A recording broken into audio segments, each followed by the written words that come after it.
Okay, g'day, and welcome to the Forbidden History Chronicles. You're here with Ninja Cat 111 and Dezert-Owl from the Forbidden History series. I'll just say hello to everybody. G'day. Hi Lynn, hi Rose. Yeah, love, I'm sure you'll be here in a minute. So I'll say g'day. Daffodils have buds. Yeah, you know what's really weird, Lynn? It's autumn. We've got really cold wind and really hot sun, and nothing really did very well over summer because of the heat wave. And now there's bulbs coming up in the garden, and that hasn't happened. that hasn't happened. I've just like wait all year. Like, I wait all year for the bulbs to come up because I love the bulbs, and they've started coming up, and it's autumn, so that's pretty bizarre. They look healthy, so I hope it'll just be interesting to see when they bloom, if they do before winter. Hiya, love. I knew you were nearby. I just wanted to bring something up. Well, we're just waiting for Desert. We're on standby at the moment. I made a video on it. The latest recall here in Australia with the eggs and the salmonella. We went and bought some eggs, got home, turned on the TV, and right there was an announcement of an egg recall, the eggs that we just bought, because of salmonella. So I threw the eggs out. I remember two of you in the comments section. I apologise for not getting to all the comments, by the way, while I'm at it. I'll apologise. It's just really hard with Mum. Like, I'll get to read some of them and reply to some and then never get back to them. Anyway, yeah, so I could have taken them back to the shop, but that would have been easier if I could have just raced down to the shop and do it myself, but that would have meant a huge ordeal, getting Mum and the dog back into the buggy and going back down to the shop, and things take about 3 times as long to do with Mum, and she could have a mood swing any second, at any moment, so it was easier just to throw them out just to be safe. Anyway, I just want to mention a few of the other recalls as well. Since probably around September, October, of course we've had half empty shelves from the drought, mainly with bananas, and the quality of all fruit and veg has gone down. Since October we've had a few recalls. One was with the strawberries. It started in Queensland somewhere. Somebody in the strawberry factory had decided to put needles in, like stick needles in the strawberries, and they were making it to the supermarket. Customers were finding needles in their strawberries, like little sewing needles, and I think there were a few copycats. All this could have been pre-planned, who knows, but it happened in a few other places around the country. It was pretty big, and they started to find them in another fruit, but I can't remember what it was. But we do have a lot of egg recalls here. So yeah, just the latest one. In my video, or in the description, I wrote something, I can't remember it word for word, something about other recalls organised to get people used to buying fake food in the supermarkets. Is it to condition people, to get them used to that, and to get them to accept the fake food? I've watched a few videos on 3D printers, and it's real. Like, I saw some a couple of years ago when I was researching, and it was like a advertisement printing meat with 3D printers, and it wasn't that great. The technology wasn't that great. And yeah, they've upgraded. They've mastered it. They're 3D printing little plants. There's little plants in little pots, printed entirely by a 3D printer. So that was my question. Are they conditioning people to get used to it with all these recalls, or are the recalls real, or is it both? All right. We'll see if Desert's here yet. You there, Desert? I'm here, Ninja. G'day. You good to go? I'm not going anywhere. What are you talking about? Yeah, you're a funny man. Yep. How's it going? I'd like to welcome you to the program. And the line just... Not going. Okay, we're staying right here. Yeah. Do this thing. Yeah. Okay. Well, I'm just having fun. Okay. Sorry about that. Yeah, I'm just getting my Aishavors right, Desert. How are you? Is that one good? Yeah. Well, you can say it that way. Yeah, I've just got an orange line. My book's lined up. Yeah, I've just got an orange line on the stream, so I hope it's still good. There you go. Book's thank lined you. up in front of me. Sorry, keep going. Raring to do this. Okay, good. So am I. Thank you, Lynn, for the sound check. 10-10, so we're all good. So. Yeah. Okay. And so you gave your had a salmonella report down there? Yes, we did. They're always recalling the eggs down here. So yeah, I was just talking about the recalls that we had starting from last year. I heard you mentioned strawberries, and people are actually putting needles in strawberries. People were putting needles in the strawberries, and I think it had a domino effect, and people started copying the original. They said something about a disgruntled factory worker, so somebody that had been fired or something. I don't know, but yeah, a staff member in a factory was doing it, putting needles in strawberries. Yeah. Yeah, wonder why he got fired, huh? Yeah, wonder. Yeah. Must be have a real mental problem.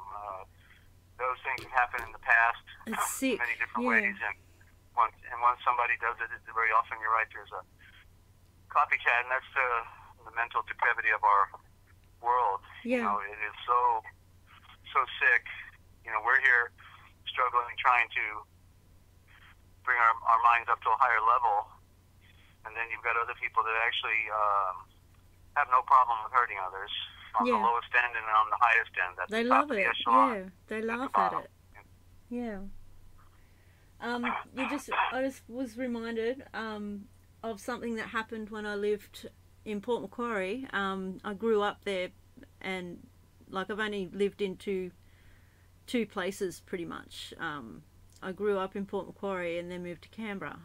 When I was a teenager, we used to go to this water park, this little water park that we had there called Peppermint Park, and it had water slides and putt-putt golf and a few other things.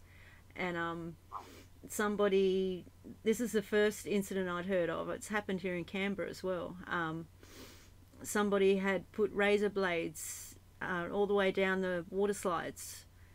Yeah, so it's just I just don't get how people can feel good about doing things like that. Like,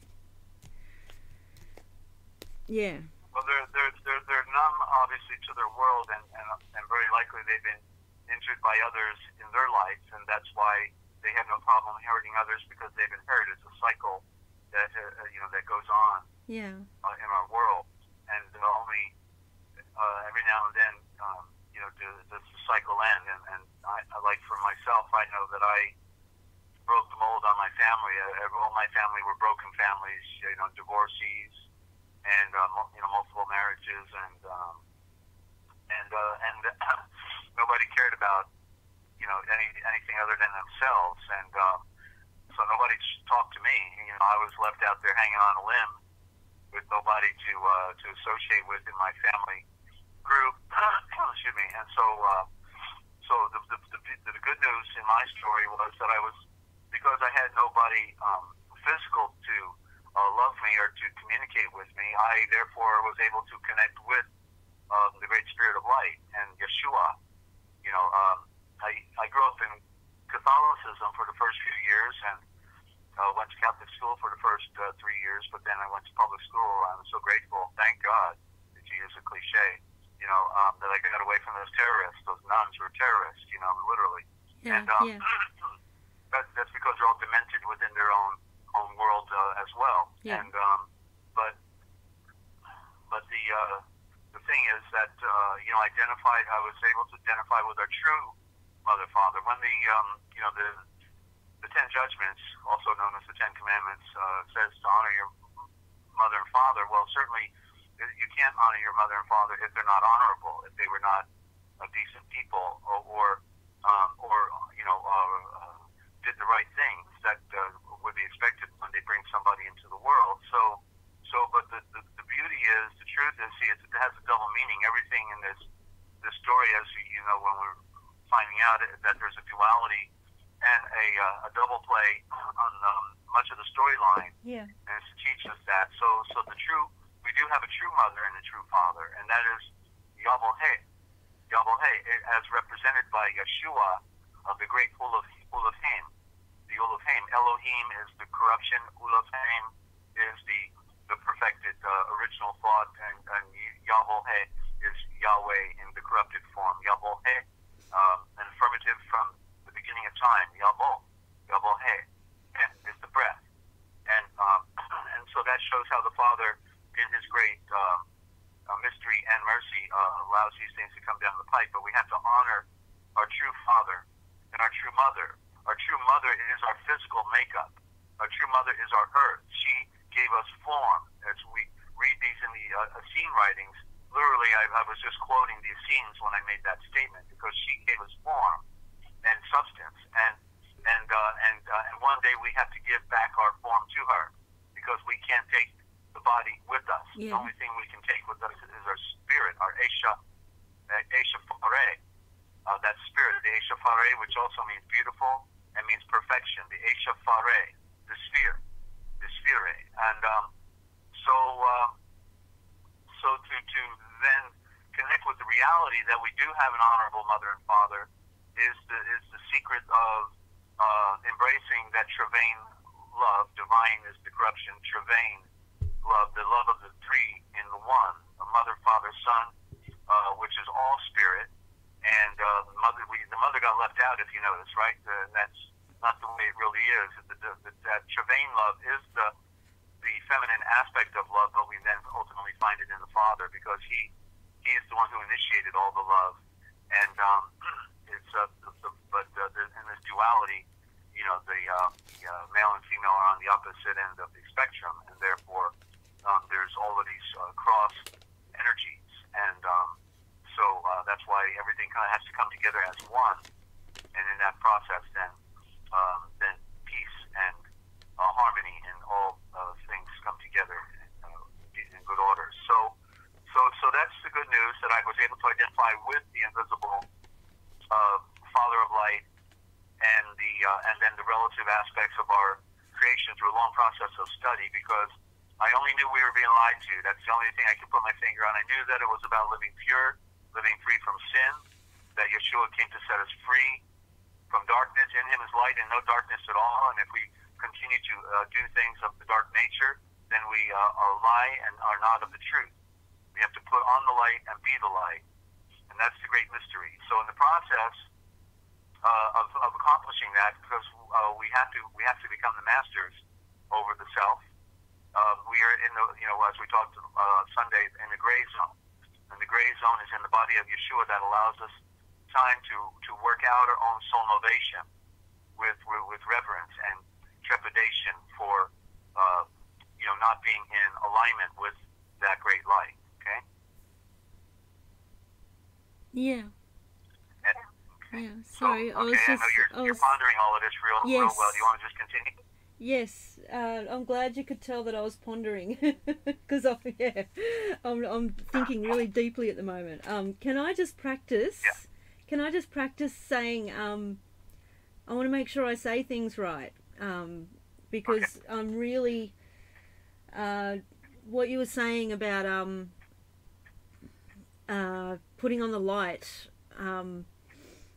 and what I've been saying to you, like what I said to you with the last our last phone call, how I was feeling hypocritical of myself because I could feel bad feelings starting to manifest with Mum and the frustration there. And the fact that all I want to do is read, and it's the hardest thing to get to. That's where the frustration is, and that's not good, because that defeats the purpose. Like, do you know what I mean? Everything's all, anyway. Well, so the fact that you are feeling something is good. It's a good sign, because you're feeling you're conscious of your situation, and therefore you're aware, and therefore you're wanting to make things more perfect, and so you are dealing with it as best you can. You didn't, your life has handed you a scenario that you didn't count on, but yet now you have to work through it, and so working through it is the development of your character, and therefore you are coming to a higher level. You have to learn to, the metaphor, to do battle, and to do battle is with your own emotions and also with the things that are around you. So thank you. So what I was thinking is I can make the most of this stream and help others as well, hopefully, and use this to help get more familiar with the Aisha Vors as we go. So I wrote down Aisha Fare. Is that right? Aisha Fare? Well, Aisha Fare is the word, the original thought, the original word for spirit. Yeah. The spirit is an abbreviation, as we talk about how they abbreviated our words. And so remember Yeshua, he got the spear. He got the spear at the end, right? He had died, and therefore, what did he get? He got the spear, and it's a sphere, and it's a sphere. So, and so the sphere, of course, we know is round, and I know this leaves out all the flat Earth people now, but it's okay. The sphere is the light ray. You see, so you can imagine in the ancient how they would have regarded the shiny tip and the long staff as a ray of light coming down, right? A ray of light, a spear, and it's the sphere ray, but sphere is not the proper original root form.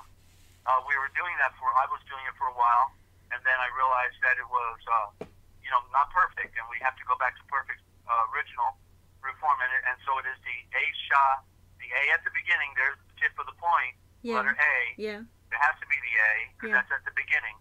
The Aisha, the royal I, the royal A, the royal tip, the royal vortex, Aisha Fare, because the SH is already there.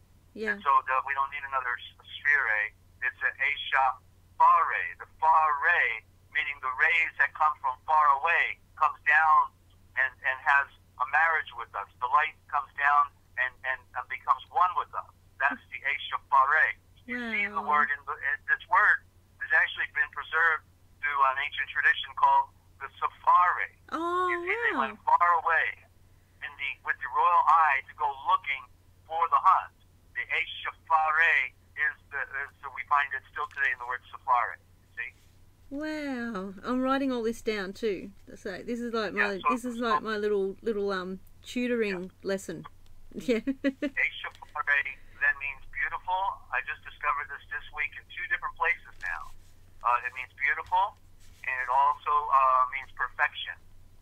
Okay, so it's the royal. So Eshafare then means the royal eye of perfection, which is in creation, and the royal eye of beauty, which is in creation, and it is the spirit, and it has to do with in the beginning. I was reading it this morning. In fact, that it was actually in the Aramaic. I saw it, not in the Hebrew, but in the Aramaic. The Hebrew being a corruption. I'm going to read more about that later in the program. But let me see if I can find it here real quick. Yeah, here it is. So it was used when it said, and it was good, talking about every day of the week, and it was good, which is, like milk toast, because that's not what it really said. One of the aspects of it was the Eshafare. And so what it meant was that this creation that he made was beautiful. It was perfect. And the other term that I had found, and I'm about to work on this transliteration to bring it forward, but it was Yaltar. And Yaltar means it is the power of a star. That's what this Eshafare is. It is the power of the star, the spirit of the great one that is within all aspects of our creation. It is a voice that is speaking, if we can interpret the metaphor, and so anyway, yeah, that's I hope that helps you out there. Thanks, Desert. So, that was fantastic. Well. Okay.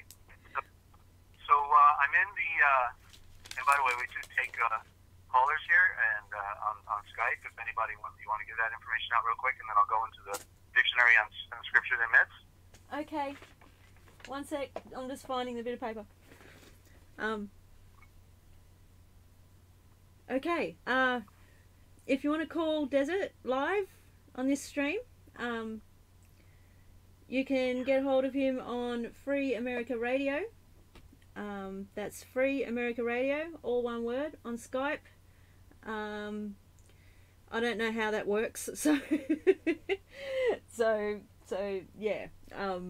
Desert does, so it's all good. And you can also call him. We can figure that out too. You can also call him on 608-566-7295, 608-566-7295. If you're international, add a +1 at the start. If you want to call in and you don't have Skype, we can organise it during a break, because Desert's on my phone at the moment, and yeah, so send him a text so that he can call you, and that's how we figure out a 3-way call. If that makes any sense. Yeah, but yeah, just contact Desert and we'll figure it out. Also, if you'd like to donate towards the greatest transliterational project in history, you can go to www.therealpublicradio.net. That's www.therealpublicradio.net, and hit the donate button. There's PayPal there as well. Any size donation would be fantastic, and it all goes towards the project. In doing that, we have PDFs available. There's a copy of the Real Da Vinci Code Etymological Dictionary, and also the Book of Wisdom, and sample of the original gospel with a more up-to-date version of the dictionary at the back of it. If you can't afford to donate and you'd like some of the PDFs or all three of them, just you can contact me via email, or you can call Desert and we can get you copies.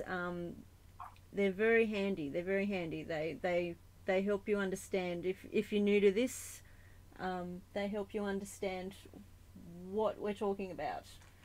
Also, channel links are in all the information is in the description on all these live streams, including including a link to Desert's channel, the Forbidden History series. I highly recommend that you go back to June 21st last year, 2018, and listen from the start to get a better understanding, and Desert walks you through it. There's some beautiful reading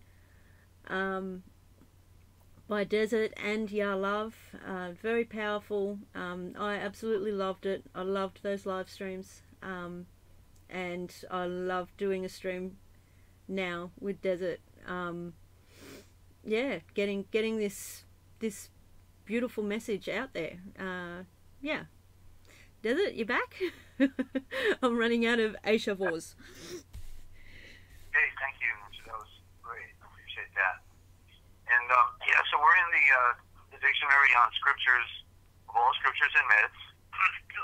Oh, That's hang quite on, a mouthful sorry. to say it's all scriptures and myths. Yeah, sorry. I just got to find. I printed it out. I just got to find it. Yeah. Sorry. Please continue. All right. Yeah. The dictionary of all scriptures and myths. We might say it goes into all variety of scriptures and myths, but I don't think it includes all the scriptures. So it's a euphemism. But this is the most powerful dictionary anybody could ever get. You just go look in the definitions for your tradition, which is like, so Christianity, what we call Christianity, and just look up anything relative to a baptism or Jesus or bread, spirit. Look up self. Here's Elijah, the restorer, Elijah the prophet, Elias versus Elisha, the 11th hour, temple, nephesh, okay, so neck, okay, part of the body, but it has a metaphor associated with it. So when you look up these different aspects, Gaskell, who is the compiler of this work, I think it's G.H. Gaskell. Let me see here. I want to get it right. George Arthur Gaskell, G.A. Gaskell. He went and took the relative quotes on any topic from different sources and scriptures, sermons, scriptures, you name it. And it's an absolute mind blower to realize he did this before the computer age, probably in the early part of last century, the 1940s or 50s, and he put this together. It's an impossible work in my mind how somebody can actually do this, but he obviously had a special calling in his life, and probably grew up next door to a library or something, and therefore he did it. He did something that would be nearly impossible for an individual to do, and yet he did something that is supernatural. We could use that terminology for this type of work, but it's supernatural because the things that are defined in here, like we're about to define Jesus mortal, and then Jesus described as severe and turbulent, and the sophistication is on the highest par. You can't get more sophisticated than what he's brought forth. He has a bit of his own comment, usually at the top, just like he says here, Jesus mortal, a symbol of the Christ soul, or almost perfected character, subject to the death of its lower nature. Okay, so that's the opener right there, and that's by Gaskell. So then we go into a quote. The Holy Spirit, which we can transliterate as the Eshafare of the true anointed purity, by his influence and spiritual infusion, makes the earth conceive and bring forth the mortal Yeshua, who as hanging from every tree is the life and soul novation of mankind. That's the Manichaean doctrine, Augustine. And then the higher self, brooding over the highest part of the lower nature, earth, so purifies and fructifies it that it is enabled to bear and bring forth the Moeshiach, or Christ soul, the Shul, Yeshua, Yeshulallah. That's the most primitive aspect of Yeshua, Yeshulallah. It means the knowledge of the serpent, by the way, in the prime sense. Wow. The knowledge that comes down. Okay, so let me try this again, because I have to throw in that commentary now.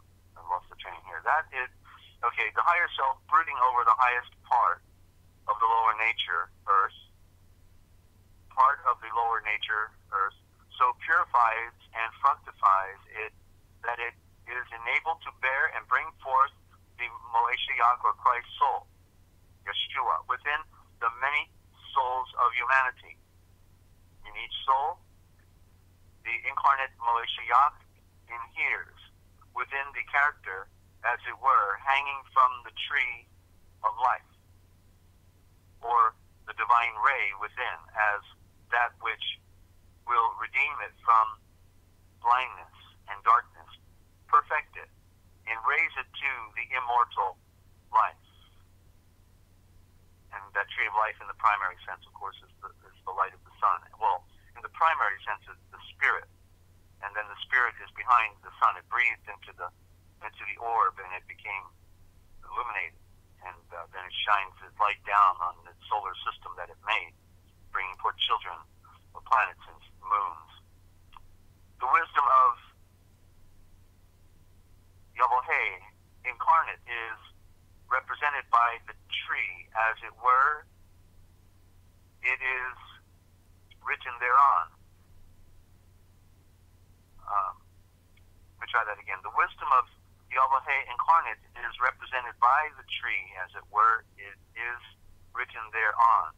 She is a tree of life to them that lay hold upon her. And notice that's bringing forth in the feminine aspect, because that which you can see in creation is female by nature.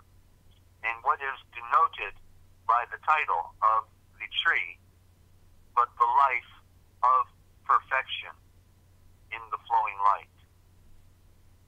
And that's St. Gregory on the morals of the book of Job. And then now to the next definition. And I have an interesting one out of the book of symbols coming up on cosmogony. Yeshua, Jesus, described as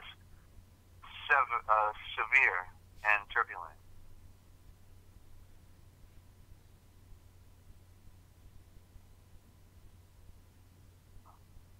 Symbolical either of the Christ accompanying hostility to evil in the qualities of the soul, or as evidencing the indignation of the lower nature that is attached to not yet perfected personality, Yeshua.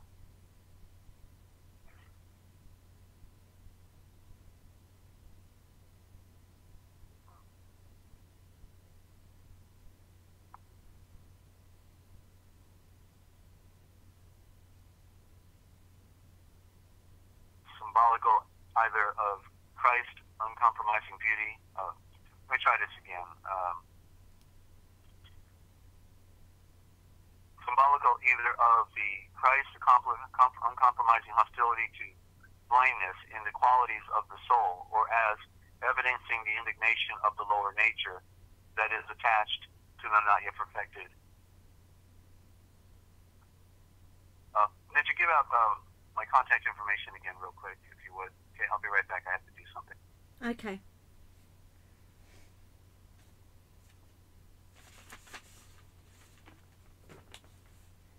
Okay, and Desert will be right back. If you would like to call in, because we do welcome callers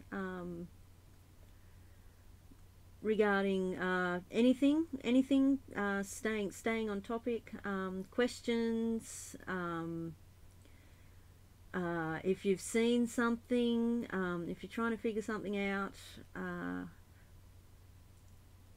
if you just want to... I noticed, sorry? forgive me for jumping in, but I've been noticing we keep getting buffering today. How's our audio quality? Is everybody getting buffering like I am? It's been happening Really? multiple times, so... Really? Because I got the orange line at the start, but I've been watching and it's stayed green. Like it's good on this end. Yeah, I've been monitoring the audio, but for some reason, so nobody's complaining. So I guess it's okay. It's just that I have to first refresh.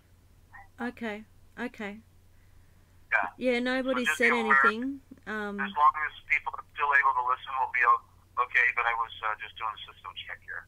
Yeah. I'll just type something in the chat and okay. Lynn's fine. She has no buffering.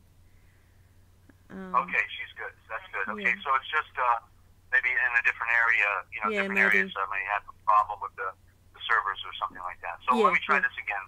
Okay. That's just like this. Yeshua described as severe and turbulent, symbolical either of the Moeshiach's uncompromising hostility to darkness in the qualities of the soul, as evidencing the indignation of the lower nature that is attached to the not yet perfected character, which is Yeshua in us. I came to cast a flaming sword upon the earth. And what need I if it is already kindled? Think ye that I am come to give peace in the earth? I tell you no, but rather division, for there will be divided 3 against 2, and 2 against 3. They will be divided father against son.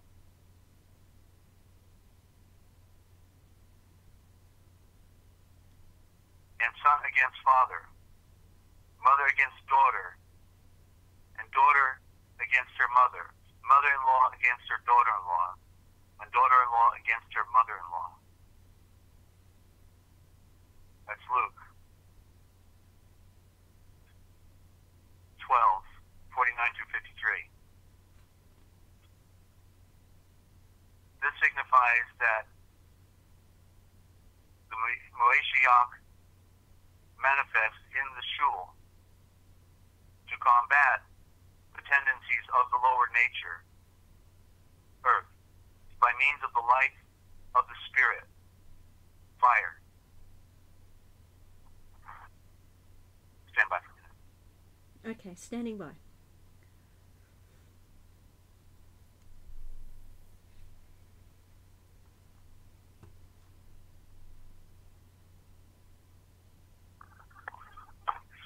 This signifies that Moeshiach, Christ, manifests in the soul to combat the tendencies of the lower nature, earth, by means of the life of the Spirit, fire, which purifies from the blindness through suffering which is already present in nature. It must not be supposed that the Moeshiach brings to the soul a state of passivity to the lower nature. On the contrary, he produces conflict and sets the qualities warring among themselves in a great variety of ways. The Father is a prior mental state, as we read that in Philo. That's the first creation. It's up in the higher echelon. The Father is a prior mental state which is necessary to abandon. And of course, that's where the fall occurred, in Adam. The daughter against her mother. Okay, let me back up now on that. The father is a prior mental state which it is necessary to abandon. daughter against her mother, signifies the better emotion which casts off the worst condition which gave it birth. For the old from which the new springs is always opposed to the new advance. Yeshua said, "You serpents, you offspring of vipers, how shall you escape the damnation of the grave?" Matthew 23:33. Let me just take a highlight here. Yeah, I didn't want to interrupt, but since you're doing that, I'm just going to say, wow. Okay. So Yeah. the Christ soul emphatically. Were you going to say some more, Ninja? Or No, just wowing. Just it's all there. Okay. Yeah. Wow. The Moeshiach soul, the Christ soul, emphatically denounces literalism, formalism, and dogmatism, which leads to such blind results. There's our religious world right there.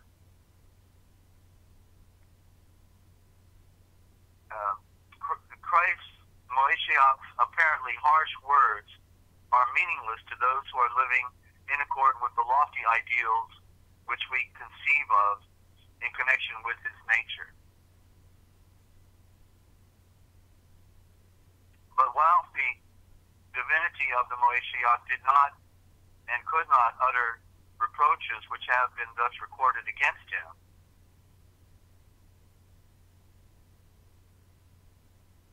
it must be admitted that the sentences embodied in some of these sayings alluded to are precisely those which all men's lower nature struggling to realize the dictate of the higher would be apt indignantly to utter. The star message of enlightenment's drama is, after all, a presentment not only of the divinity of the Moeshiach, but the adult state of the character of Yeshua, in whom the old Adam is not yet quite died out, who is seeking life eternal and is gradually overcoming the world, the flesh, and the adversary, self, over which he triumphs finally in the death of the lower nature as symbolized in Calvary's cross. So that was his triumph. That was his apex. That's when he said, "It is perfected, it is completed, it is finished," all in the same aspect. The severe, or to also say, that is when he finished his creation. That is when the final aspect of bringing forth the creation occurred, when he said it is finished, or we could say it is finally finished, because he wasn't done yet within the storyline until that moment. The severe remarks could indeed have been left out of the narrative. They, however, add to the accuracy of the dramatic record, which takes account of the imperfections which attach themselves to the character until complete purification is reached. The scourging of the temple money changers, which historically is lawless violence, inciting to riot, and ethically is subversive of the gentle teaching of the Sermon on the Mount, is to be explained by the Moeshiach, Christ's soul active aspect in cleansing the heart of man from low aims and degrading influences. It was no part of the design of the star message of enlightenment to represent either the course of a perfect Ashan, a perfect man from the first, or the whole course from the first of the man to be made perfect. Had they been designed to represent the former, they had contained no account crucifixion. There had been no need for a crucifixion, for of the man perfect, no crucifixion in the mystical sense is possible, since he has no lower self or a perverse will or any weakness to be overcome or renounced. The anima divina, in him having become all in all. That therefore, which the star message of enlightenment exhibits, is a process consisting of the several degrees of regeneration, on the attainment of the last of which only does the man become perfect at the end, when he is finished with us, or when we are finished with ourselves. But of these successive degrees, not all are indicated. For the star message of enlightenment deals not with one whose nature is at first wholly unregenerative, but with one who is already in virtue of the use made by his previous experiences, so far advanced as to be within reach in the single further incarnation of full regeneration, the transformation. This is from the perfect way. Okay. So, did you get that, Ninja? I did. It's a lot. It's a lot to wrap your head around, Desert. The way it's written, but at the same time, I was understanding all of it as you were reading it, and as I was reading along, but wanting to sort of go back over each sentence about 3 times to fully grasp it, if you know what I mean. Yeah. Yeah.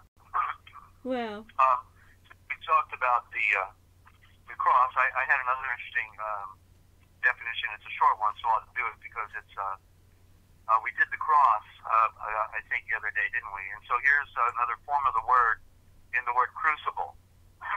Yeah. So this is an alchemic idea here with woman, the matrix, the feminine receptive principle used in conjunction with the 5 active male forge. Excuse me.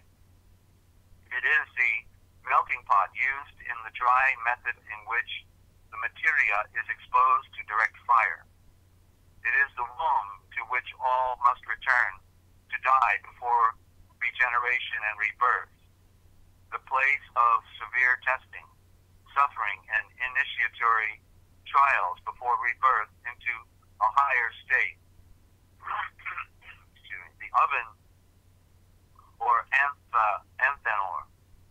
In it, the materia is dissolved, purified, and transformed. The vessel contains the primordial forces of sulfur and quicksilver combined with the salt of new birth, the male and female, volatile and solid, joined in marriage in the solve ete coagula, the dissolution and the final union. You know, so reading something like that's very esoteric, but what we ultimately just have to know is that our creation, this the laws of nature and physics that are around us, we see that first came the chaos.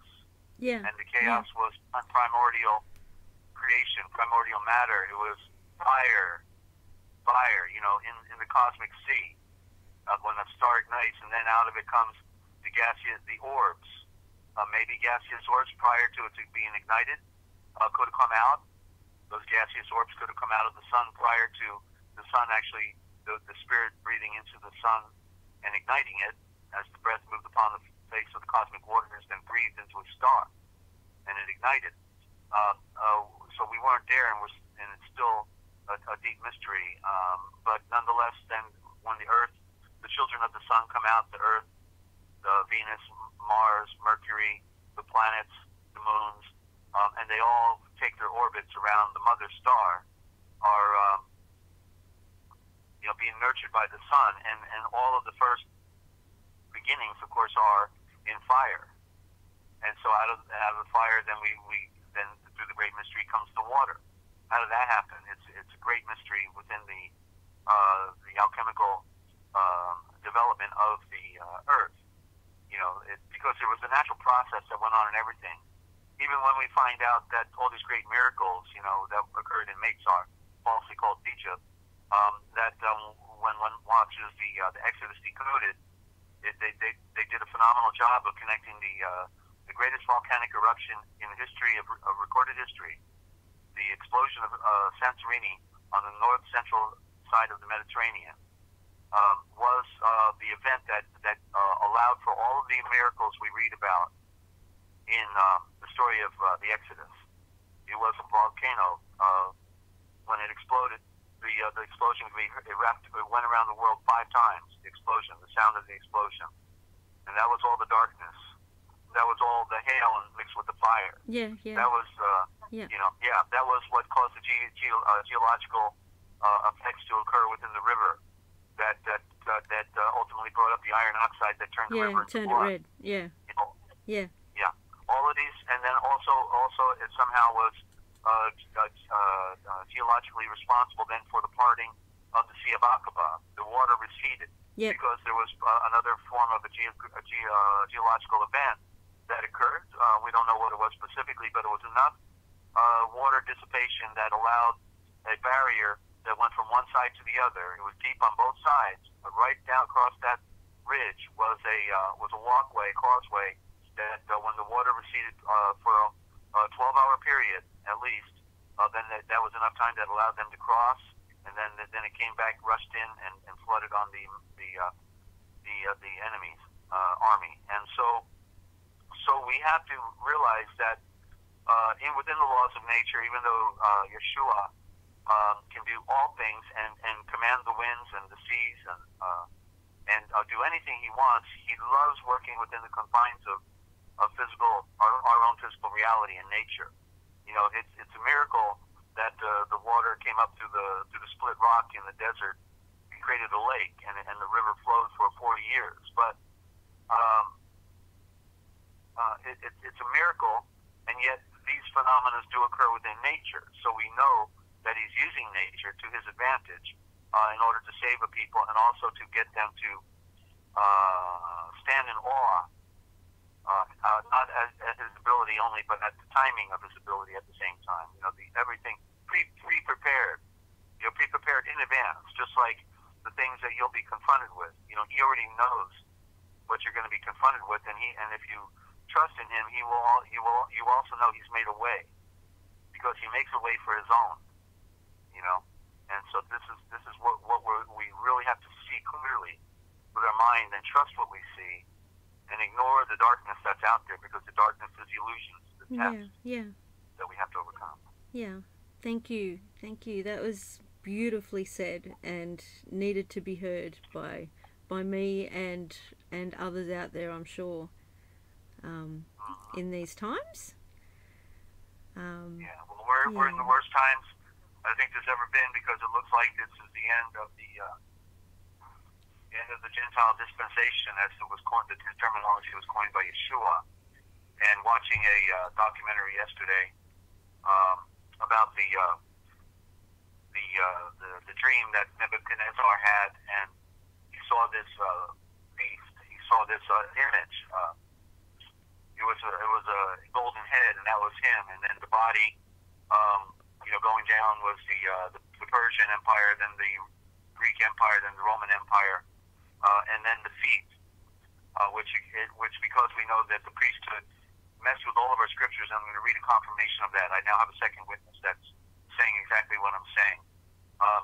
The priesthood, they switch out words and meanings and do a whole lot of tricks, and this is what I've been, of course, revealing, and the reason, the need for a transliteration based on the Indo-Germanic or the original root forms, which are not part of the priesthood, nor the spin or the abbreviated terms that are being given to us within our scriptures, or shultres, the original word, shultres, sutures, that tie everything together. That's where we get the word sutures. They tie everything together. And tray for 3, because it takes 3 to go through one end, out the other end, and tie it into a knot. 3 coming together to create 1 in the shul tray.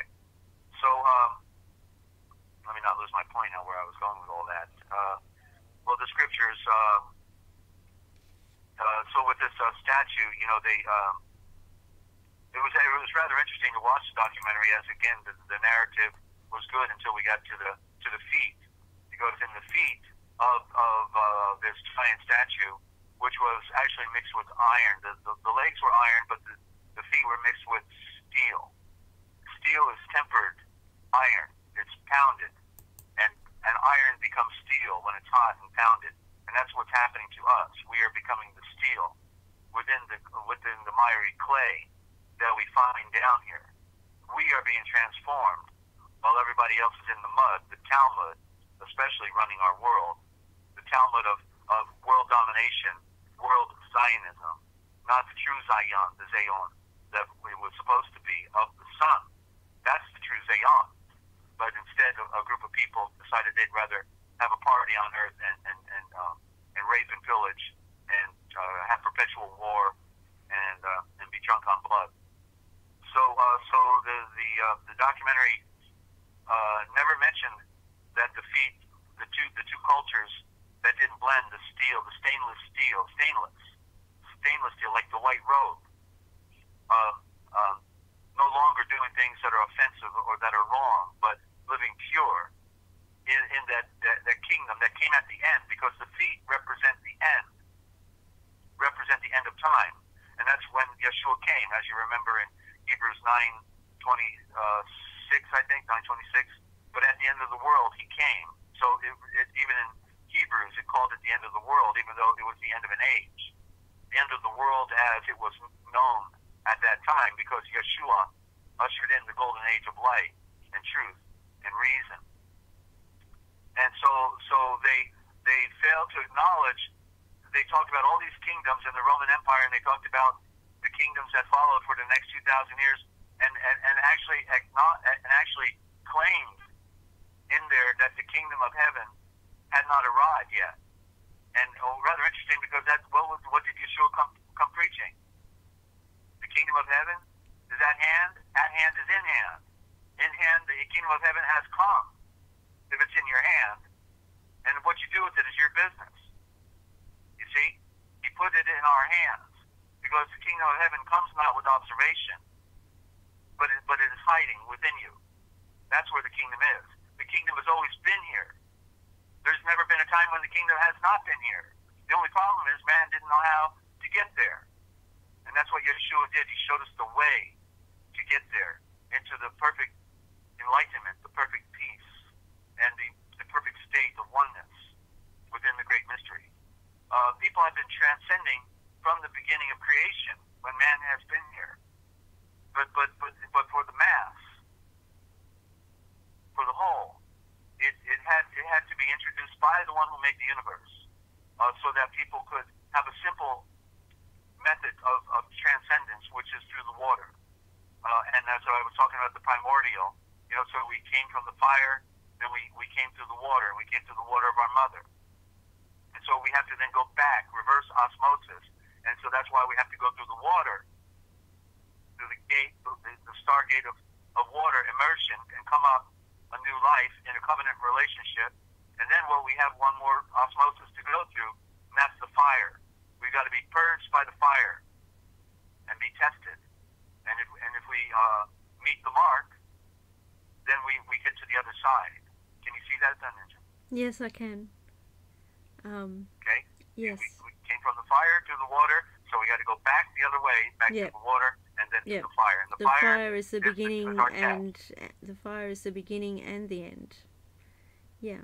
Yeah. And the beginning so we're again. Being tested. Yeah. Yeah, we're being tested. And so, can I just, I have before you do that, I noticed a parallel. I think you pretty much explained it, but I was seeing it with the iron and the steel. Our struggle is us being beaten and molded into that steel. That's the parallel I saw. Well, Yeshua is the Thor's hammer. He's the one who's he's letting life do it to us. It's not that he's beating us or he's it's the struggle of overcoming this world. Yeah. And so we're being pounded. Yeah. And in the pounding. Yeah. Okay, pounded is a better word. Yeah. Sorry. Yeah.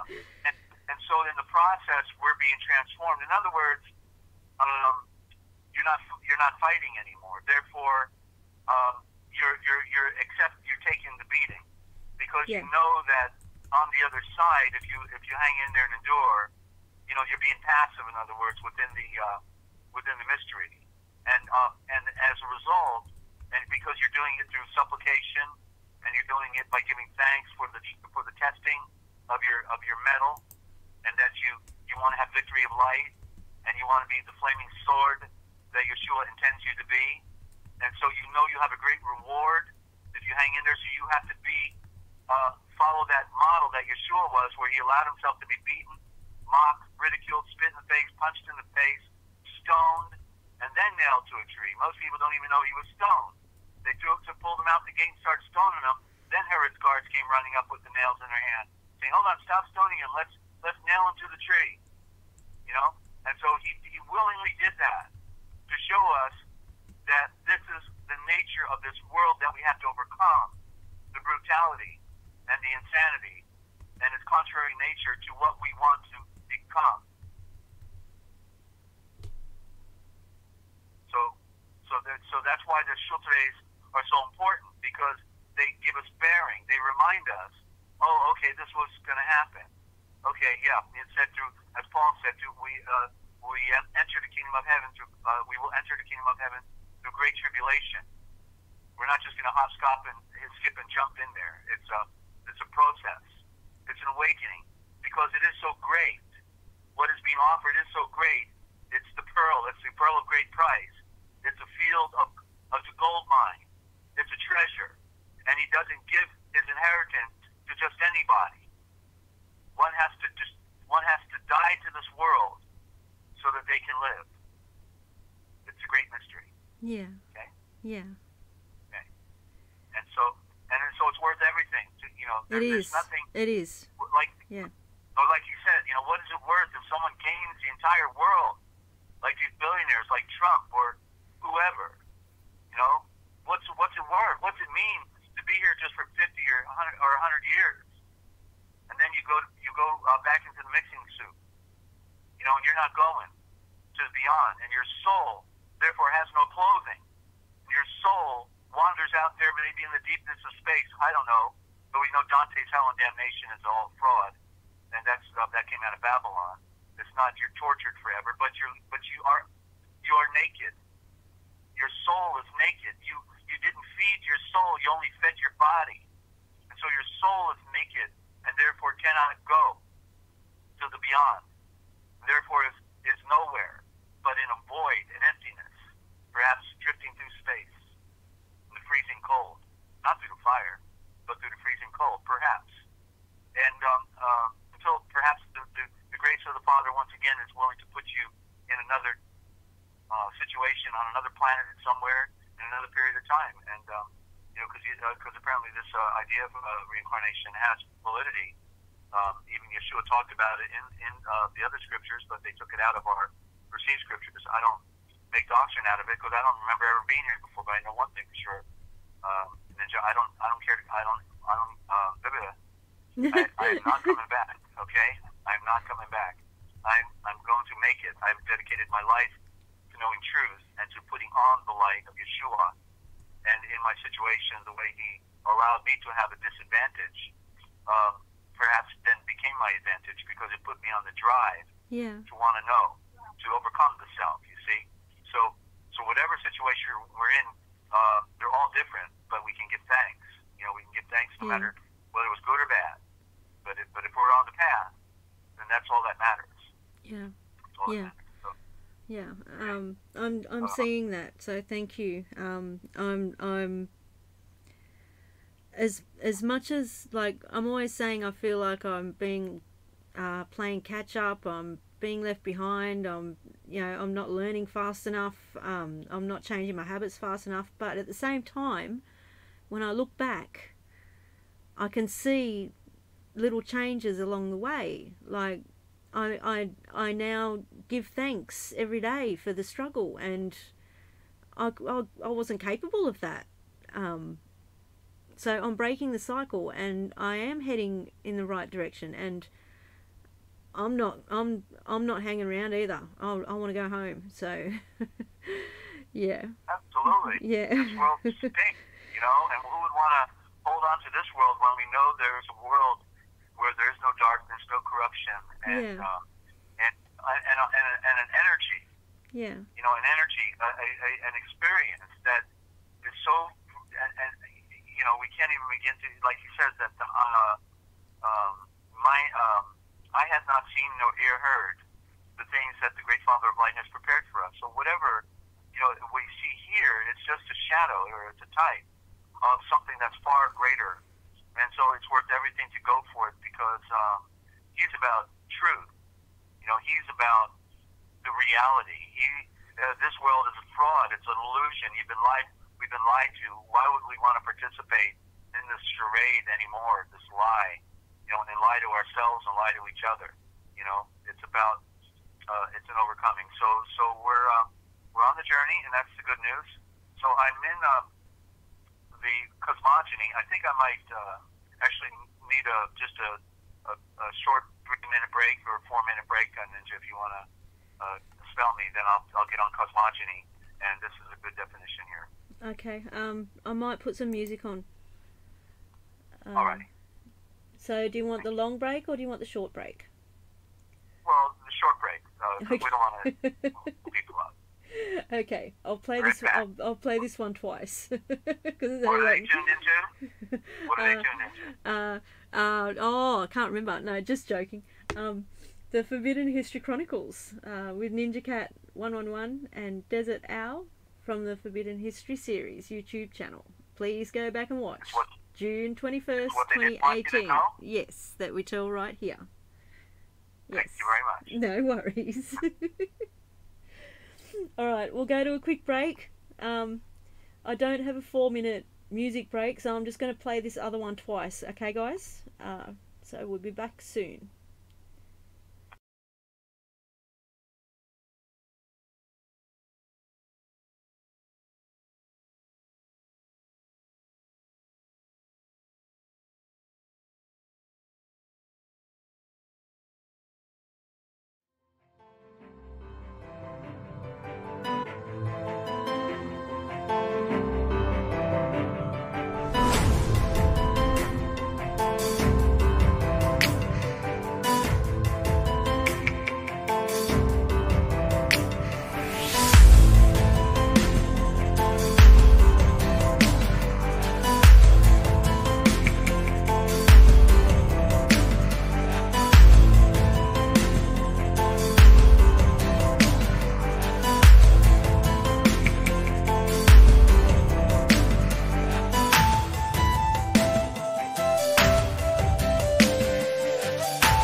Okay, welcome back. Sorry for the delay. I've noticed I have an orange line again.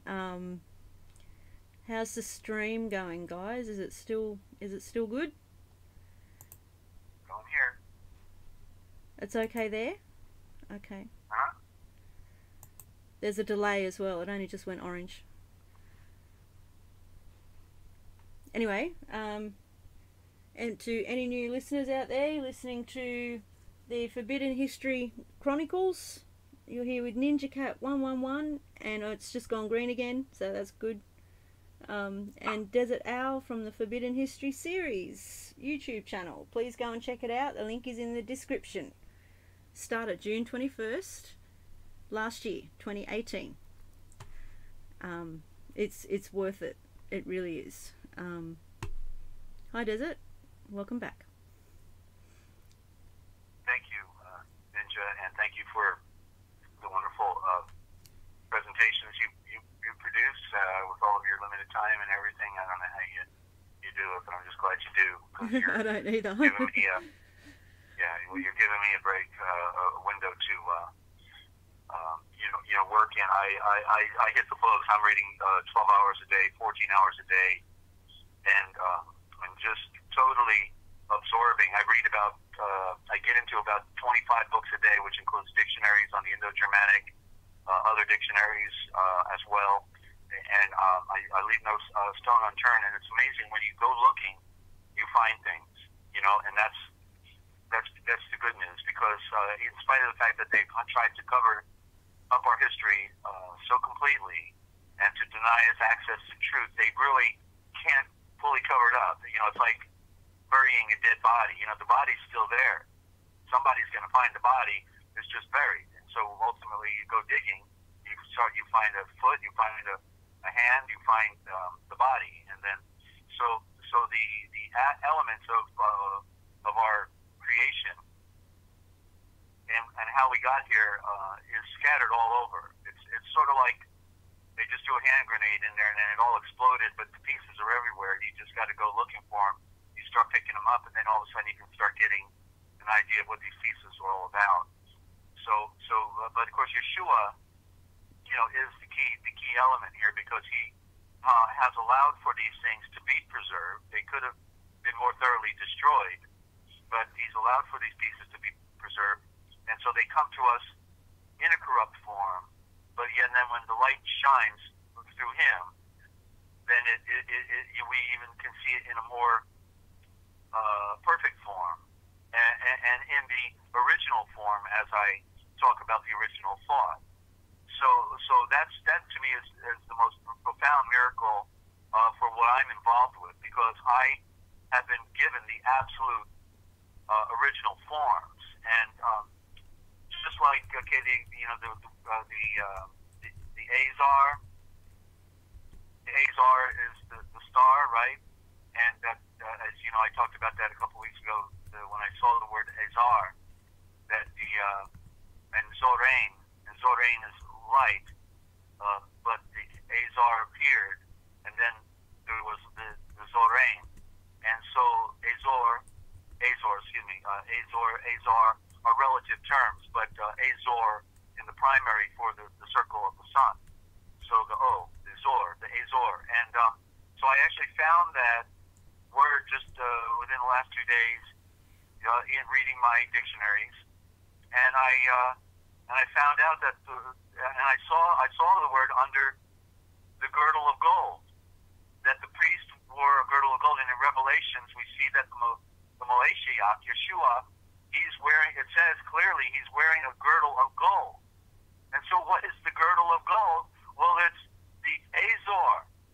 Azor, the same word for girdle of gold is the same word for the sun.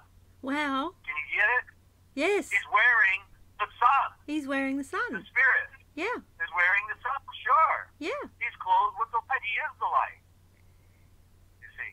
Yeah. And so, wow. So this is, in other words, all I get is confirmation of what he showed me first. I can see it first. Yeah. There's been a pattern throughout my life, and then he gives me the confirmation. Yep. Somewhere in a book somewhere, and it's a supernatural. I call it, where we talked about the six senses. I call that the seventh sense, which is knowing and not knowing why you know. Because it comes to you and you know this is an absolute truth. And then finally you get the confirmation, but that's what I call knowing. Yeah. That's the seventh. That's perfection. Right? That is the perfection. And that is the light that shines. He puts it in you. I can't take credit for it. He puts it in me. And then I trust. I trust what he's showing me. And then in that trusting and that victory of light, or in the corrupt word it's conviction, but no con in front of it, so it's fiction, the victory of light, has been a pattern. And so it's beautiful because, in the worst extremes, you may have to trust what you're seeing, even though it seems contrary. Everybody's running that way, and you say, no, I think I'm going this way, because it doesn't matter. I'm not following the crowd. I never follow the crowd. The crowd has always been wrong. Right? Exactly. Because I have followed the crowd in the past, and against my gut instinct, which is all I had to go by, all I thought I had to go by, and so I know what you're saying. I think most of us here have had a little bit of that knowing from the start, just knowing that, like, not fitting in, feeling that this world isn't right, we don't belong here. So I understand, Desert. I'm getting it. Wow. You know the definition of understanding, don't you? Here we go. Pop quiz. Those who want, you don't want to understand, Ninja. Those who want understanding are infidels, drunkards, and lunatics. They're wards of the state. So what is it? So you want comprehension. Comprehension. Okay. Yeah. I remember going through that now with you. Yeah. Com for communication. Pre, that was his first. Tension, hand in your hand with the light. Okay? Yeah. So there you go. Thank you. You got it here first time. Then you count 111. No, I remember you correcting me in conversations like off air. Whenever I said I can't understand how people can't see whatever, you know, whatever the subject was. I can't understand how most of the world can't see what's going on, and you'd always correct me, I remember. Yeah. Well, I just found another one. You know how we got all these crazy words like you don't want to be awake because that's a funeral, and you don't want to say good morning because you wish somebody had a death in their family. Yeah. You know, have a good morning. That's why we say g'day down here. Yep. Yeah. So another one just came up within the last 2 days, and it's hostess. You'll never guess what hostess means. Oh, please, tell me, because I'm picturing, I'm got that word in my mind, and I'm trying to, please continue. Yeah. A hostess means enemy in Latin. Hostess is enemy in Latin. Okay. Okay. Pirate sea of words. I was thinking of host. I was just trying to think of host, and that made me. There's a positive behind host because it's the lexicon is the lexicography, or the reading it like a hieroglyph, H-O-S-T. You can see it as 3 parts. The H is the, and the O it means true and perfect and complete, and S-T is the primary of the star. So it means the only true star. Yeah, the only true star. So, but hostess, we're talking about with an I-S at the end of it. With Why? Because the is represents matter, the woman, the isha. Yeah. The is the feminine creation. The women get the bad rap, but it's only because we're symbols. Obviously, the women get the bad rap, and that's why they're smaller, in form, because it's a lower creation symbolically. The matter, which is mother, is therefore the enemy. That's the hostess. See, host is not getting the bad rap. It is the hostess. Wow. Yeah. That's yeah. I was just thinking there's other words like mistress and a whole bunch of them. Yeah, I get it now. Yeah. Yeah. Yeah. So it's all about relationship because we're all in the same boat. In other words, man doesn't have anything over the woman in that regard. We all have to get on our knees. We all have to pray, create life for salvation, soul salvation, and follow the operation and the seed planting of Yeshua. We all have to do that. There's no exception to that. So we come together, and we in this great mystery, and recognize that what we've been on is a game. The game has been played on us. We play the game. We're good at the game, and there is no game anymore. The game board is a fraud, and it's an illusion. And so you only want. That's why we're separate people. Even Esau, when they came out of the wilderness, he said, "You are a separate people." And so this is the terminology that's been used throughout the scripture, that we are to be a separate people. You can't think that you're going to hang out with the old crowd and get transcendence. He's making something new. And so you have to find the seed of light. The seed of light wants to be with the seed of light.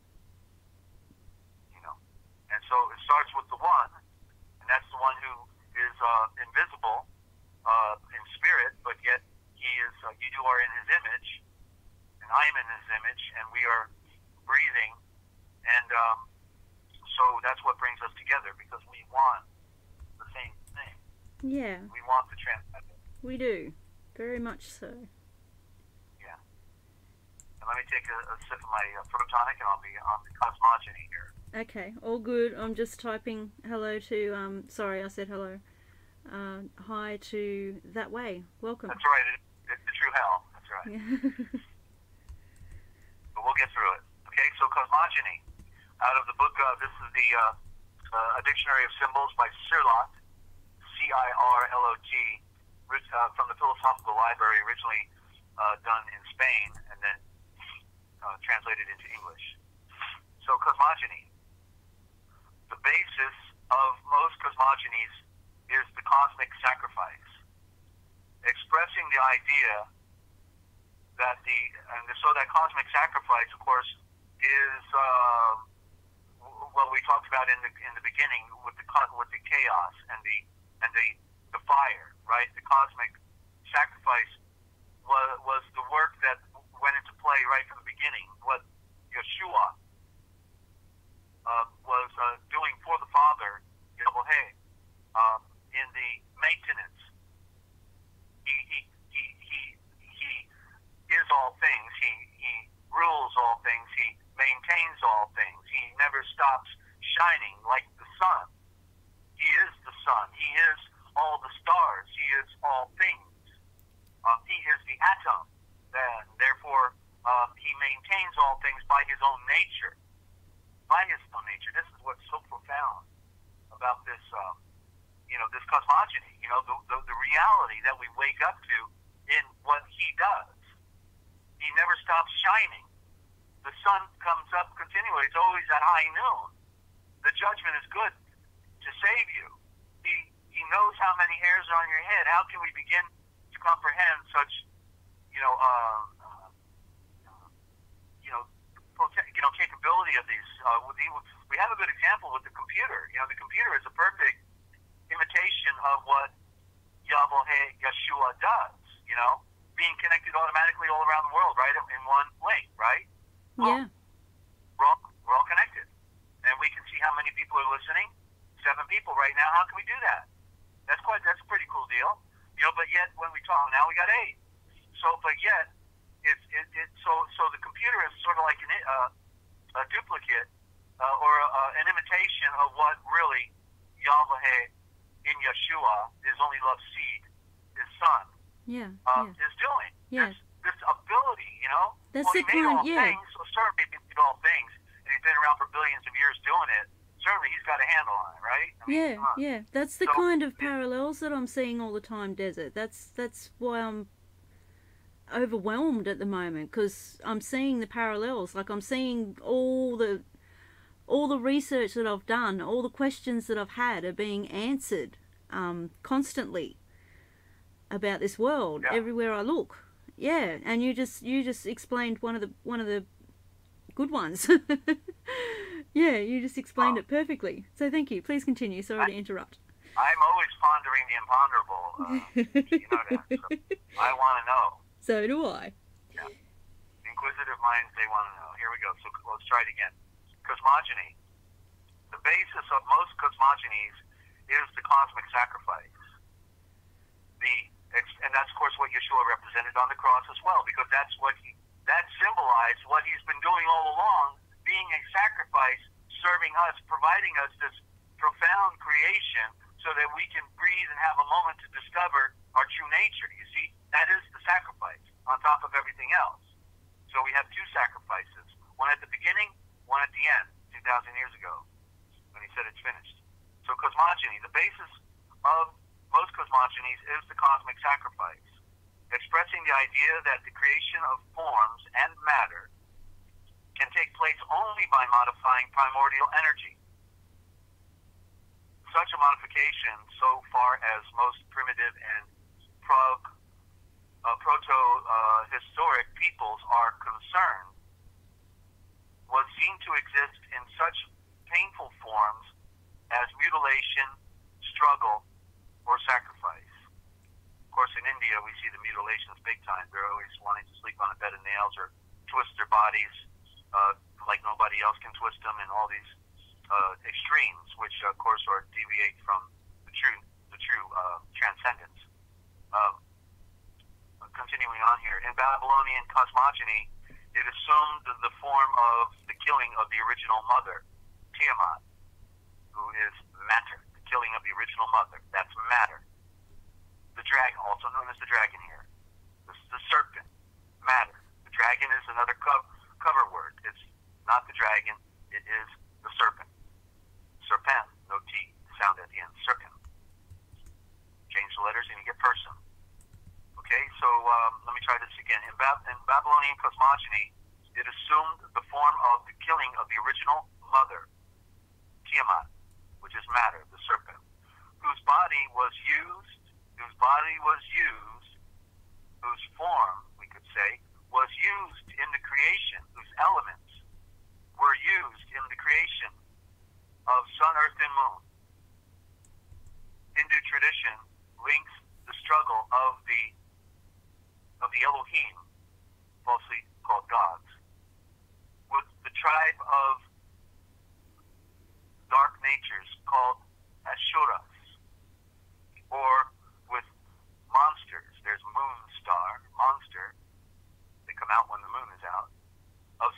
kind.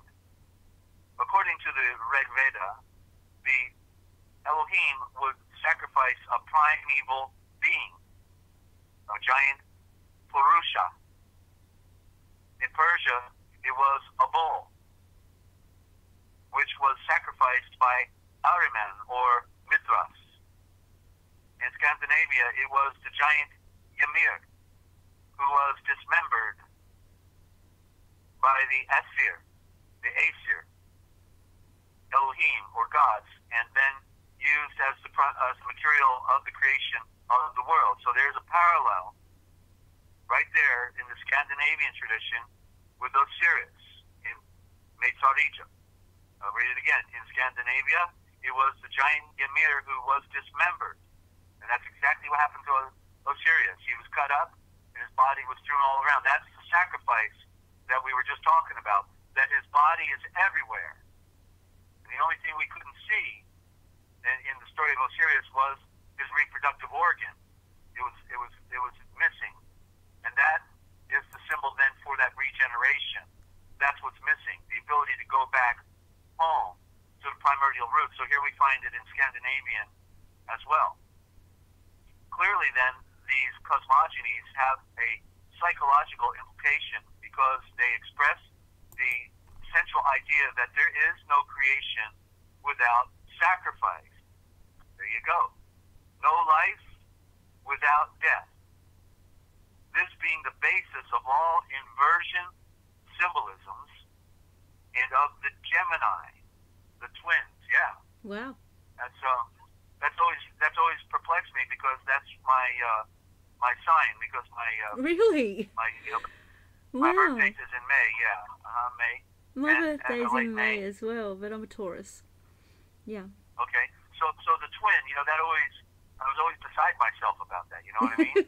And yeah. the twins, so it has many meanings. Of course, it means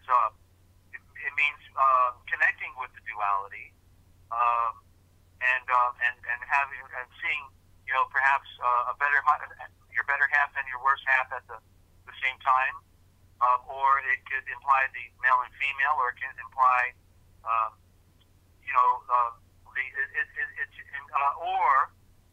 when I first read this about a day ago, then I also saw it as, okay, well, what's interesting is the symbolism of Gemini comes at the time of May and June. May and June, it splits into both months. And that's the most beautiful time of the year. That's when springtime is in full blossom. Springtime is at its apex. And that's, so what is the twin then in that symbolism? Because this is the lower garden. And so the twin is, well, what is all of the plant life doing but reaching up towards the sun, right? They're all reaching up because they want the light that is shining, because that's where it's at, babe. See what I mean? And so the duality is, there's a lower garden and the upper garden that we've been talking about, the falsely called Eden, which is the garden of atoms, the garden of light, the atom. And that is the great logo and the symbol of Yeshua. That's where we want to go back to the light. And yet it's hard for our natural mind to wrap our mind around this, because we can't imagine going back into the fire. We don't get it, because we don't see it from the aspect of being a spirit. Yeah.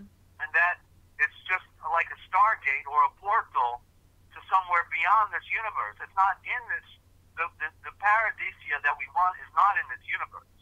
It's outside of this universe. This universe is predominantly darkness. We can see that.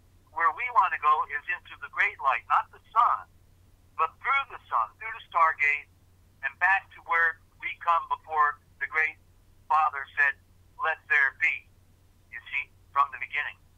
And so this is all the great mystery. So the duality and the Gemini is powerfully symbolic. What's interesting now, I see in the word Gemini, the word mini. There you go, the mini, because we're on the mini garden, which is not really a garden at all. It's just an illusion. But there is a true paradise, yeah, a paradise that is not mini, but is big, and it's infinite, and it's where it's still on Earth. It is finite. In other words, you can't get off by getting on a rocket you're going somewhere in spite of what people think. You know, the only way you can transcend this world and this creation and this illusion is by going inside yourself and connecting with the light and reading these sutras. So continuing on, here we have the origin of all the bloody sacrifices of the world's religions. Yeah, it's a bloody mess out there. Let me take another sip.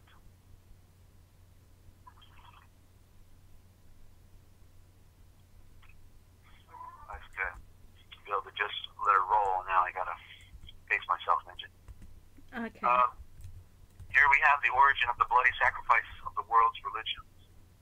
It is to the Chinese writer Hui Nanzu that we owe a more advanced cosmogony, which, while incorporating certain of the above ideas, takes its inspiration mainly from the conception of the cosmos as a new order imposed upon primigenial chaos. Here is Wilhelm's version of this interesting passage of Hui Nanzu. The collapse of the sun. Excuse me. You see, I have to decode it here because they did a poor job of transliterating it either on purpose or by accident. The beginning of the sun had still taken no definite form. The breath did not breathe into it yet. It was floating and swimming and was in the cosmic sea and known as the Great Light. When the Zen creation began, that's infinite, Zen is infinite, the infinite creation began in the empty chaos of the cosmos. The cloud cosmos engendered, the chaos engendered space and time. Space and time engendered forces, the natural forces.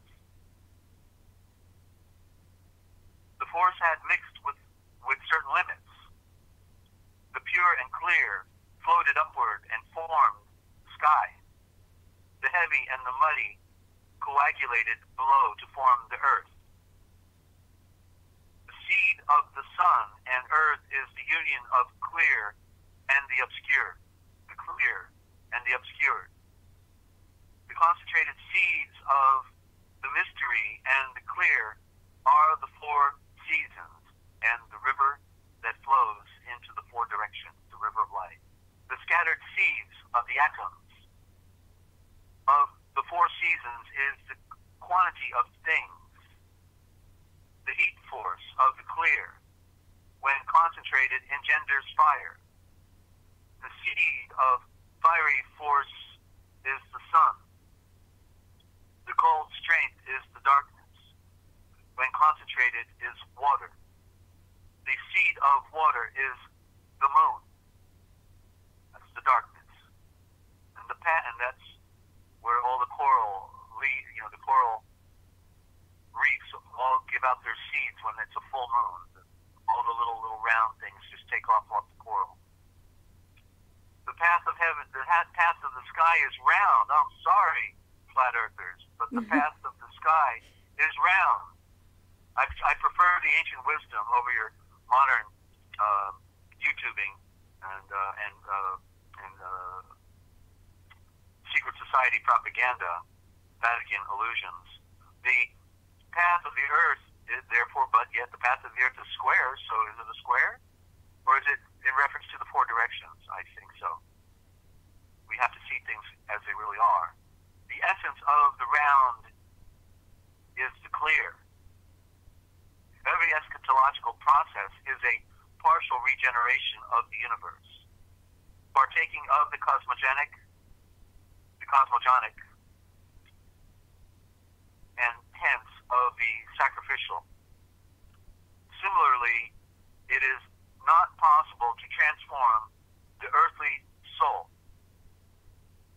the earthly shul, the earthly knowledge, in any way, except through sacrifice. Okay, so there you go. Good conclusion. It's about the sacrifice. That's all we've been talking about. Yes. Sorry, I was replying to Lynn. Lynn just said if the Earth was flat, all the cats would have knocked everything off by now. So.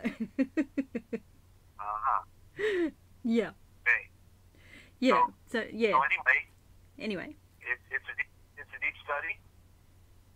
It's a deep study, and we've got we've got to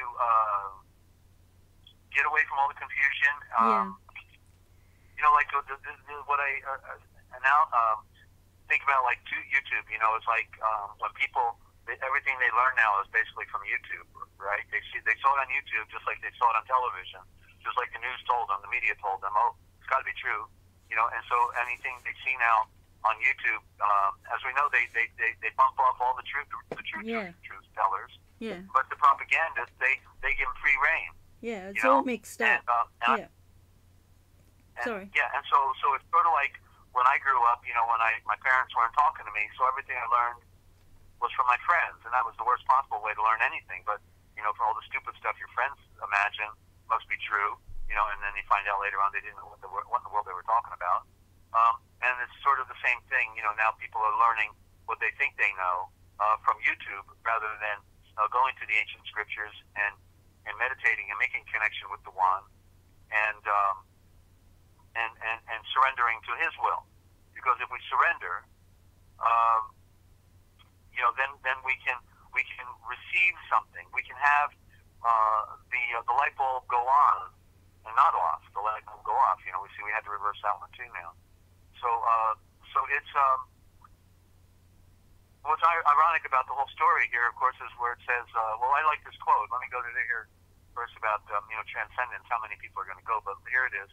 The whole truth. All assumptions are wrong. You must remember that in the intelligence world, every truth is part lie and every lie is based upon some truth. If you try to separate the two, you will only wind up confused and frustrated. If you are an outsider, you will slowly learn that there is no separation of the two. The lies and the truth are just two parts of the many sides of the same ever-flipping coin. If you are an insider, you will slowly and often painfully learn that sometimes the coin lands by chance. Sometimes the way it lands is rigged by you'll never know whom. And that sometimes there's not even a coin at all. If you are lucky and work hard, really hard, you will find some of the truth. And if you are phenomenally lucky, you will work really hard, and you might even go on to find the whole truth, as someone out there wants you to know it. And if you are phenomenally lucky and really work your tail off, you might even go on to find the whole real truth. But no outsider, and in fact very few insiders, ever learn the entire real truth. And that's from that entire retired intelligence officer I used to work with that I found out was actually working both sides. Retired both sides of the coin. Yeah. Sorry. Yeah. Well, the point is that we're in this illusion. Yeah. That we've been handed, and we're constantly being fed information. Yeah. From one source or another. Yeah. And so I've pretty well shut off. All other sources now, other than the books or an inspirational documentary. And then when I try to watch these inspirational documentaries, I'm being fed a bunch of lies. Yeah. Part truth and part lie, but yet it says the truth is not a part of any lie. The truth is not a part of any lie. And so we have a great work to do to separate the truth from the lies. So as you know, I said it's easier to find the lies. Once you can find the lies, then you'll clearly be able to see the truth. Yeah. Because we've been fed a bunch of bull, the papal bull. Can I show you an example of some of a little bit of bull that we were fed today here in Australia? I saw on the news today, and I'm getting that way that I don't want the TV here anymore, but that would be really hard with Mum. But anyway, I'm getting that way. I can't stand the sound of the TV in the background. It's just noise as far as I'm concerned. But anyway, I saw on the news today in saying that NASA cancels an all-female mission due to lack of small spacesuits to fit them. They only had one spare one, so they couldn't do the all-female mission. And gee, they could build an entire rocket ship, but they I know, can't why build can't their they? Yes, that was my first question. Like, I blurted it out, and Mum's like, "What are you talking about?" I'm like, "It's NASA. Can't they just make more spacesuits? Seriously." I guess they hadn't figured that one out yet. I guess they haven't, or they lost the information on how to make a spacesuit. That's what it was. That's right. They got rid of all the it. original gone to the moon information, and they don't remember how to go to the moon anymore. Yeah, well, I can't remember how to make spacesuits either, does it? Yeah. Yeah. So I thought that was a good one. Yeah. Yeah. That was obviously, the CIA intelligence, secret societies, having fun. They said, hey, nobody, look, go ahead and publish it. Nobody will notice it anyway. Okay, they're so stupid. Out there. They know we're stupid.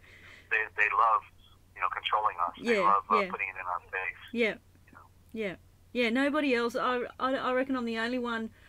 I can't vouch for the whole country, but I reckon I'm the only one in the state, in the ACT, Australian Capital Territory. I'm going to say it. I reckon I'm the only one that noticed that. Yeah. As far as I know. Okay. Yeah. Well, that's good. Okay. Well, that's what was worth hearing. That was a good one. Thank you. Now in this, I got a transliteration of the 5 books of Moses, Dezert-Owl. Yeah. And it's based on an Aramaic translation. It came out actually out of down under there. Really? By some people. Yeah, Interesting. they're out of. Let me tell you where they're out of. I think they're out of New South Wales. Let me double check. That's where I am. I'm in Yeah. ACT. Oh, you're in New South Wales. Okay. I'm they're out of in a state inside New South Wales. Yeah. So I'm in New South Wales. Timothy Mitchell. He's the editor. I guess the translator is Glenn David Foster, and they're out of New South Wales, Australia. So I don't know if you can get a copy down there, but you'd be reading something. The introduction was rather interesting. I'm reading it real slow. Yeah. So I'm on what's page it? 12. Sorry, what's it called? What was the What was it? Sorry, I'm writing it down. What was? It's called it's the first century Aramaic Bible in plain English. The first century Aramaic Bible in plain English, and it's the first 5 books of Moses. And It's got a profound introduction. Okay. So, did you need me to repeat that one more time, or did you get it? I'm still. Hang on. Sorry. The first century Aramaic Bible in plain English. I just didn't didn't get the second name of the 2 guys. Okay, the guys I got are Timothy Mitchell. the translator is Glenn David Foster, Bauscher. Glenn David Foster, Bauscher, and the editor is Timothy Mitchell. Okay. Yep, got it. All right.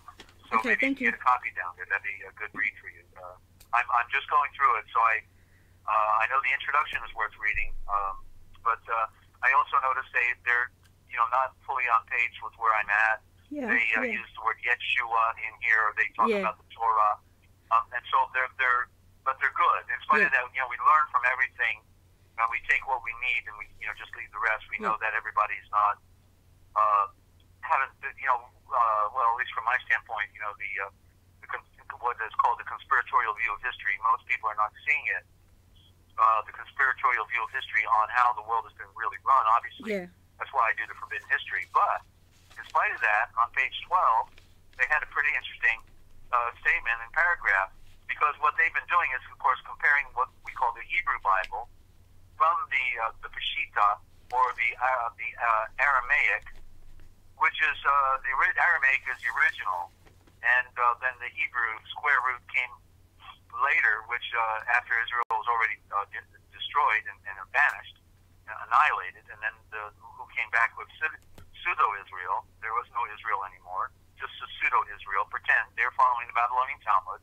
That's why they killed the Mashiach, the Savior. And so they figured a few things out, and in their comparisons, they show the word comparisons, and boy, it was pretty good. I got some real insight into and confirmations once again, but it was really profound to read this paragraph right here in the in the page 12. So here we go. The evil scribes, the evil scribes reaped at that time. Well, let me back up. I'll lead into it with the short blurb right in front of it. That way we can follow its trail. The scribes were not safe spiritual guides for the people, to say the least. They shut the kingdom of heaven against men. They closed the doors and would not enter themselves. Yeshua called them B'nai Gehenna, which means the children of the garbage heap, or the children of the grave, as most translations have it. Not quite flattering terminology. The evil scribes reaped at that time.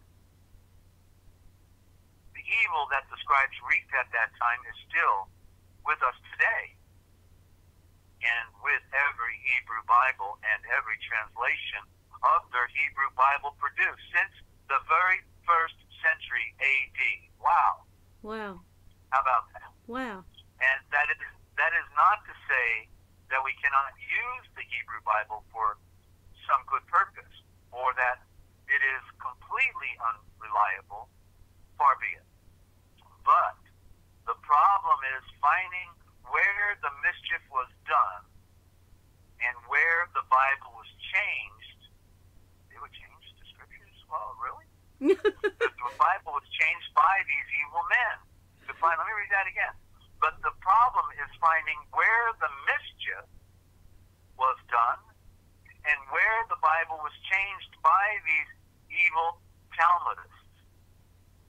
By comparing the Dead Sea Scrolls and the Septuagint and the Peshitta version to see what the original readings were in places like Isaiah 7:14, Psalms 22:16, and many others.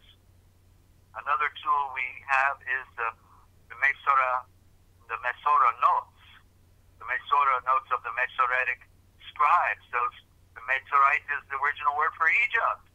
The Mezorites, living up there in Switzerland, having a party on top of the world, preserved in the margins of the Hebrew manuscripts. What did they preserve here? Well, as I learned from one friend who had a former radio host, lady friend, who had a relative that actually got a hold of a rabbinical Old Testament, and it was a wide margin, and she said that in the margin, every now and then, there was a conference table, a picture of a conference table in the wide margin next to a certain scripture. And when I hung up with her, I was absorbing that. And within about 5 minutes, I was calling her back, and I said, I know what those conference tables are. She said, what? And I said, that's where they did the switch out on the scriptures. Yep. So that the rabbis would know where the switch outs had occurred. Their little code. That's how they did it. Their little message. Yeah. That's how they did it. Yeah. So those tricksters, okay? So another tool we have is the Mesorah notes. So the Mezorite Egyptian scribes, they love Egypt, preserved, they hate Yeshua, they hate Avohe, preserved in the margins of the Hebrew manuscripts. They at least recorded many of the deliberate changes made to the text so that we could decipher, hopefully, or restore the original in those places, using this with the other aforementioned tools in conjunction with the Hebrew manuscripts. We can be assured that we have the original words of Moeshiach and the star navigators as the great Elohim delivered them. The Peshitta Old Testament is, I trust, the most valuable single tool available to us by which we can ascertain the original Hebrew Old Testament reading. Well, it was not originally Hebrew. It was never in Hebrew. It went into Hebrew after they came back from Babylon, after the 70-year banishment, and they were no longer Israel. They were just a banished people trying to regroup a tradition that they were not worthy of. And from that point on, they were antithesis to the thesis, and we're just waiting for the Moeshiach to come to to bring truth to mankind. They had served their purpose, and they were only going to serve one more purpose now, and that was to reject the Moeshiach when he came, because they were now merchants of the highest order. They always wanted to be merchants. That's what they were, people of the world. They were enticed by all the better looking version of religion that was offered by the Canaanites, and all of that. Looked like a better version. Yahweh was a little plain Jane and a little strict, and we thought we should dress it up a little bit, and all of that. So it's not. So this is a great mystery, and that's the thing we're dealing with. Is a mystery, and we'll just have to continually study, continually get on our knees, and we will have it open up to us. I have one more paragraph. I'll see where it goes. With regard to the Mosaic Law in particular, not the Torah, the Mosaic Law. That's what we are talking about. Mosaic Law, the Moeshiach. That's drawn from. That means drawn from the cosmic sea. Moeshiach means from the eye of the sun, drawn from the cosmic sea, the light, from the river of light. We regard the Moeshiach Law, the Mosaic Law, in particular, I can say, on reflection of the text of the Peshitta, as in the New Testament and in the Psalms. It is hauntingly spiritual and Moeshianic, messianic, in the best senses of both those words. There is an otherworldly and ethereal element of surprise and awe that strikes the reader as he ponders the words of the text, not encountering in other translations or even in the Hebrew. But this is the reason we need to get back to the original thought, because when you get back to the original letters and the original spelling, the true original, which I am doing, that's literally what I am doing. And, I do a dictionary to support it, and it is such a mind blower when you bring it back to the original, because then you find all the other connections with the other words, and not only that, but the story behind the story that is just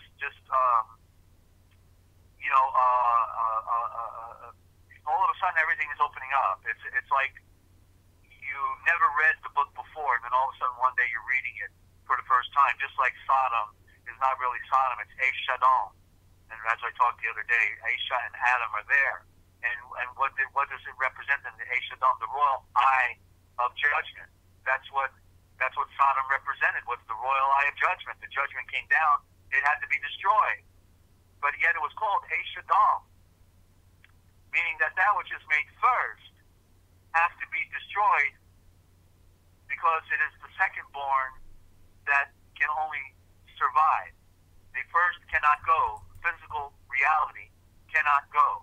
And the physical reality of this illusion of this world has to be destroyed. And so we become spirits by being the second born. That is the spirit of it all. So that is the mystery, Ninja Cat 111, and that's my presentation for today. Unless we want to do a few words, I can go over a few words with anybody calling in. That Skype is not ringing. I'm really hoping to get a call one of these days. And yeah, that would be cool. That would be cool. Another part of the world, like when Ninja Cat called me, the rest is history, the forbidden mystery.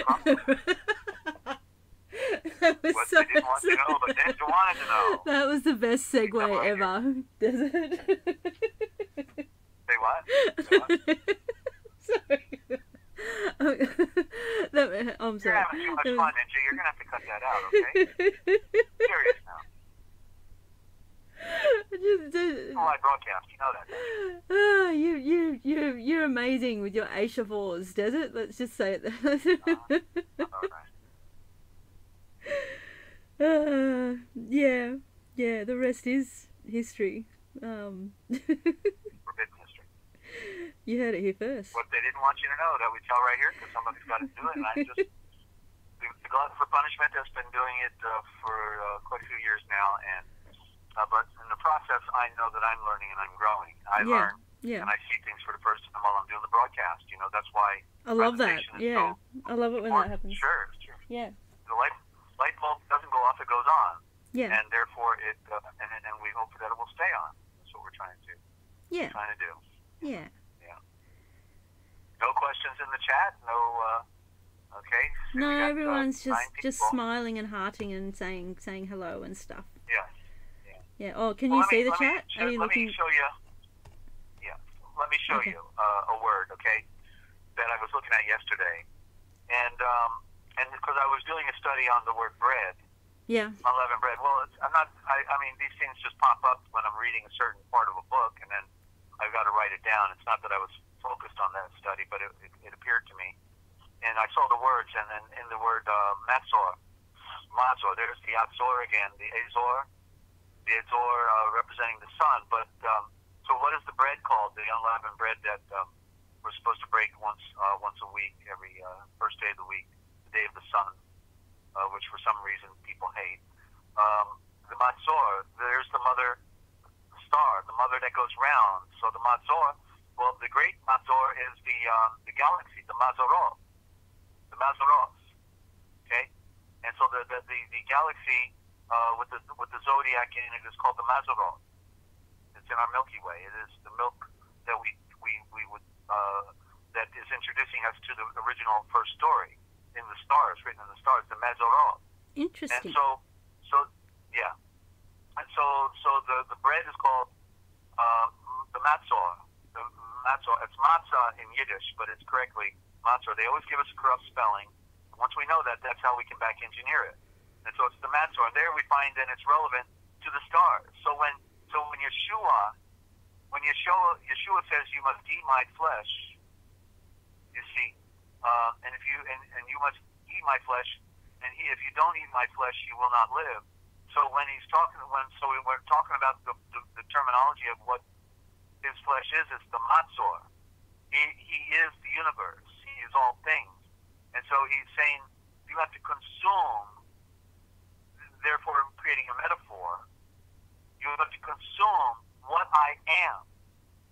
You have to eat the essence of life, which is then coming from an atomic level, because he is the first atom.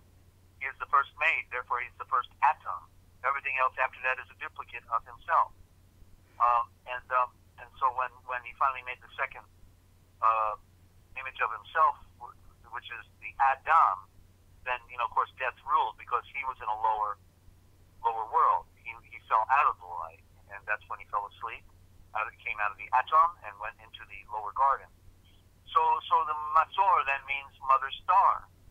And so we have to eat. We have to, in other words, when it says you have to eat, well, if you're eating something, usually you're seeing it. And so the implication is that if we have to eat the Matzor, well, the first thing, in order to eat the Matzor, we have to see the Matzor. And the mother star is the light of the sun. And, and so that's what it's all about, the consumption of the light. We have to consume the light of the star. And then by consuming that pure food, that's the river of life, that never runs dry. That whereas we eat 3 meals a day, most people, they have to keep going back or their body will die, but yet they're not feeding their mind. Therefore, they cannot have life, And so I'm looking at another word now. I'm connecting certain words that are relevant to this scenario I'm bringing forth. And so the word, I was looking at the word Pesach, and when I was going through one of the Bible dictionaries, I believe, and then I saw Pesach, and then I immediately saw the word Pesach, and I realized that what the word for Passover in the Hebrew Yiddish, Passover is Pesach, and I realized that was the corrupt form, and it was really the fascia. Well, there it is. The fascia is the Passover. So the fascia is the face of the sun, and it's your face. Your face is your fascia. It's your royal eye of creation. That's what fascia means, the royal eye of creation. Okay? And so you have royal eyes, and you are beginning to see. And you're putting on. But so what's interesting about the meaning then is the bridge. It also means the bridge of crossing. And so that once you can, you're engaging in the Meitzor, in the fascia, that you are seeing, and you were hearing, and you were knowing, and you get the relationship of the mother star. You are supposed to honor your mother and your father, and your father is the spirit behind the light of that, which is the female, your mother. The virgin light is your mother. And so, interesting, the word fascia backwards is Ashaf, and that Ashaf is the sheep, implies the sheep. And the word shaf is there for the staff. So read it frontwards backwards, and it's still a royal word. So when I was looking at the definition on that, then I saw, wait a minute, the word seder, and it said, something about the service of the Passover was with the seder, and when I saw that, I realized what it meant. The seder, because nobody ever tells us. Again, it's a corruption. S-E-D-E-R. And it's and if we know how that code works, then we could say it's the zay, or which means then the seed. The seder is the seed.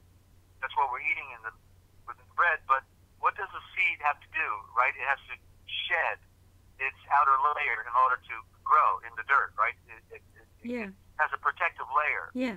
And then the protective layer is dissolved or breaks away. And so it's the same with the serpent then, right? Wow. Because as you can see in the word seder, it means the shedding. The shedding. And a serpent, a snake, we see them molting, which means they're shedding their skin. And that's exactly what we have to do in this great mystery when we're breaking the bread for our transcendence in the fascia, is to shed our lower nature and put on the great light of truth. Right? Wow. Yeah. It all goes back to the core truth. Always, every time. Doesn't matter what you explain. It doesn't matter what word or phrase or piece of dictionary or scripture or anything that you talk about. It all goes back to the core truth, Desert. Yeah, and that's beautiful. Well, and we could talk then about the alphabet, because the alphabet, you see, are what I call, because I know this is what they are, and Yeshua revealed it to me, is they are seeds of light. The letters are the seeds of light. So if all the letters of the alphabet are seeds of light by their pictorial nature, then the Ashavors, or the words that we convey with them, always turn back to the light. You see, if we know the meaning of the symbol, the higher Attic combination, like where the way they, say his name is Abraham, A-B, but if you look at the way they spell it the Jews spell it in their secret societies, they spell it A-V, Avraham. And so they're because they know there is no letter B. The B is the capital B is really a number 13 compressed, and that represents the lunar cycle of the moon, because they're in the darkness. When the A, it's really an AV, and there the A is hiding under the V is hiding under the A in the first letter. That's why there's a cross member, in the capital A, because it's got the cross member. It's part of the Star of David. But just see the letter A as actually being the Star of David, and the V moves from the bottom and moves over to the right, and you get the AV, and AV is the prime root of a star. Okay, so just like this word right here, Rabban, which we see in the corrupted word rabbi, but Rabban, which is correctly Rabbone, Rabbone in the Aramaic, and the not Rabban, like rabbit, but Rabbon. So the R is a symbol for royal, and the AV is then a symbol for the star. So Rav, and of the one, and so the royal star literally means the royal star of the one, Rabbon. Rabbone, then we could say, is the royal eye and the aspects of this letter system that is within these particular words, okay? And it all pertains. So in other words, when they were saying to him in our corrupted scriptures, Rabbi, what they were really saying to him was royal star. Wow. Royal star. That's how they were addressing him, royal star, because they saw him as the light of the sun. Nobody spoke like him. Nobody. He must have come down from the light because nobody can talk like this. You see, and that was the great mystery. So then that was what they ultimately condemned him for when they said, "Are you?" What they said when you're, in the corrupted form, "Are you the Son of God?" What they really said was, "Are you the seed of the Son?" And once he said, "I am," because that was the truth, then they ripped their clothing and spit in his face and punched him out, and called it blasphemy, because that's where the Mashiach would be coming from, the light of the sun. That's where Enoch and Elisha, were taken up by the chariot, into the light, and so nobody gets this, and that's where Paul was taken up at one point as well, when he said he went up to the third heaven. Guess what? We're the third planet from the sun. The third heaven is the sun. Wow. The heaven, all of these terms are corrupt. Yeah. How do we get there when all of our words are corrupt? We want the original words. That's the only way we can go back home. Yeah. Yeah. You see? Yeah. So that's what we're doing here. We're making history, Ninja, with making this presentation. It's a tragedy that so few people are tuned in, because it's relevant truth for everybody. Relevant truth for everybody. The Indo-Germanic is the secret. That's why we never hear about it. That's why they've destroyed all the original evidence of it. That it only goes as far back as the Hittite civilization, and that's about where where it ends. We see a lot of it. I'm studying also the Gothic right now, and then when I study the Indo-Germanic dictionaries, I see where they are not admitting to certain elements of the code, and whether it's because they're just not enlightened enough, or because they're having to follow a narrative that academia has given them, or else they won't publish their books. And so instead of giving us the prime root of the V, they're giving us the W. And instead of giving us the prime root of the V again in the letter B, they're giving us the W. Or instead of giving us the prime root of the two O's, the U, like in the Omega at the end of the Greek alphabet, which is a cute little owl which should have two round circles in his eyes, because it's the two O's, the U, Mega, the U, they give us the letter U, the U. So you see, so even in the Indo-Germanic, they're still using the code to deflect from the absolute root source. So I go beyond the dictionaries. I now perfect the Aramaic dictionaries. I perfect the Indo-Germanic dictionaries. I show the conspiratorial code within the Hebrew and the Greek, okay? Like ta biblos in the Greek. We call it a Bible. Ta biblos means reverse book, ta, because it's the reversal of the alphabet. It's not at, it's ta, reverse, and that means reverse book. And of course, it's not the Bible. We say that because that's how everybody associates with it. It's the shofar, the knowledge from afar, the knowledge from the sun, shofar.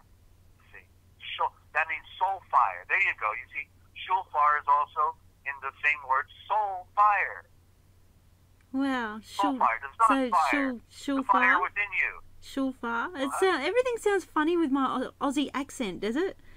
It sounds so beautiful when you speak an original thought, and then I repeat it and I sound Aussie. That's because you're upside down over there. If you got back on top of the world, you'd be saying it straight up again.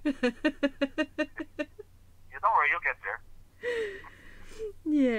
Yeah. I'll get there. I'm trying. Okay. Yeah. Or maybe we're upside down. I don't know. I think you might be, because you know it's what? A bottomless pit. You know what? Remember how I said to you, my moon has moved? There you go. Yeah, we could have flipped. Yep. Sorry, I cut you off. The phone is still not ringing. I know, isn't it terrible? terrible? Can you pay a few people to ask questions? Not me, no. Get on here? No? Can I'm chomping at the bit to get some I'll callers hit you here on up for a Skype. loan, and yeah, yeah, I know. Call in, guys. Yeah, Desert is happy to take calls. He is very. There is no dumb question, you know. I mean, I had to figure this stuff out.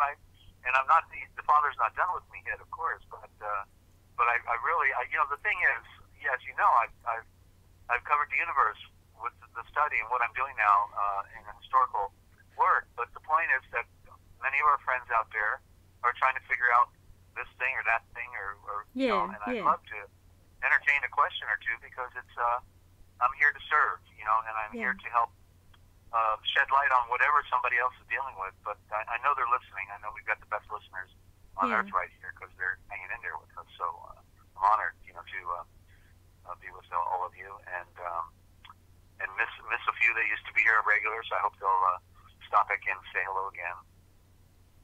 But and what's going on here? Another caller again from Florida this time. I haven't had 2 calls come in. But they don't know they've got to text me if they want to call in. So I think it's just another one of those calls. And then you know they don't talk when I answer. Oh, those ones. Yeah. Yeah, they hang up once they get me on the phone. Then they hang up because they're afraid. Yeah, phishing. Say nothing. Don't they call it phishing? The. Well, no, I know. I think it's harassing. I think. Yeah, well, that too. But yeah. And the secret societies that are surrounding me here, they hate my guts. And making life difficult, you know, but that's okay. It's goes with the territory. You've got us, Desert. But Yeshua sees all things. They think they got the all-seeing eye in their pocket. He's the all-seeing eye. He sees them. He knows who they are. He knows where they are. He knows what they're doing, and he's about done with them. And the judgment has come for them. That's the true nature of you know what has happened when they go persecuting the true followers, which I am, which of course the Father's not done with me yet, but I am certainly, as you know, received that anointing and the enlightenment. And when they're pursuing somebody like me to harm myself and my ministry as they have done already, then their days are really numbered. You know, their days are really numbered, and their problems. If they ever thought they had problems, they're about to have problems like they never imagined. And so the best thing they could do is leave me alone. Because all I'm trying to do here is to define the truth and to point the way back home and let them have their world. Let them have it, you know. Let them do their little boys game, little girls game, little Eastern Star witches and little Masonic Talmudic haters of mankind. So here they go again. And obviously they listen in, you know, so they're doing a repeat call here. Ninja, any final comments or questions on your end? Because I guess we'll be wrapping it up for today. I'm just trying to figure out if you're going to get a phone call. I don't know. Well, somebody has to text me. The rule is, in order to take the call on the phone, if they don't want to do it on Skype, they've got to text me. Okay. 608-566-7295. 608-566-7295. Give me your phone number and say, hey, Desert, I'm listening in, and call me back, and then I'll three-way you in. That's the only way I can do it. By three-waying you in on my plus feature on my phone. Desert. I can't. What? I just typed that exact thing in the chat, and it cut me off. Like I can't type in my own chat now. Yeah, that was just weird. You can't? I can't type in my chat. I just typed that. Like I was replying to Quantum, saying the same thing. Send Desert a text so he can call you, and I can't type in my own chat. But I've still wanting to call in. Was he wanting to call in? I think so. Or she? I don't know. Quantum's he or she. Okay, we just gave out that information, so they know they can call and text me. Okay? Yeah. So that's the thing. And well, do you want to have a little? Do you want to have a little music break, and we'll go from there. Wait a minute. I got a phone number. Yeah. Text. We got a call. Let me write this down. Hang on. Okay. Guys, just so you know, I can't type in my own chat at the moment. I've still got a green line. All is good, but I can't type in the chat. Yeah, is this, was that Quantum wanting to call in? Is that right? Yeah. Oh, I see. Okay, I'm writing it down. Hang on.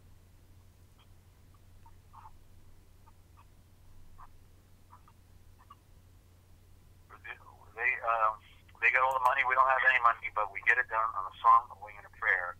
Do you need me to hang up and call you back? No, that's the whole point. You don't have to hang up. I just got to do it. Now, you whistle Dixie or sing or dance, and I'll be typing in a phone number. You know what? Where are they tuned in? I wasn't... Sorry? Where are they tuned in? The Forbidden History Chronicles, Desert. I'm just... Sorry, my brain just stopped. Yeah, you heard it here first. Ninja's brain just froze. Yeah, you're here with Ninja Cat 111 and Dezert-Owl from the Forbidden History Chronicles, and we're about to have a caller, hopefully. Yeah, that will give my voice a break for a little bit. And yeah, Desert can do all the talking. I'm not going to sing and dance. I'm happy to dance because you can't see me anyway. But I'm not going to sing. It just made me laugh because last night I wanted to do something different, and I watched one of Turtle's Coffee Time videos, and I used to do a lot of singing. I used to love singing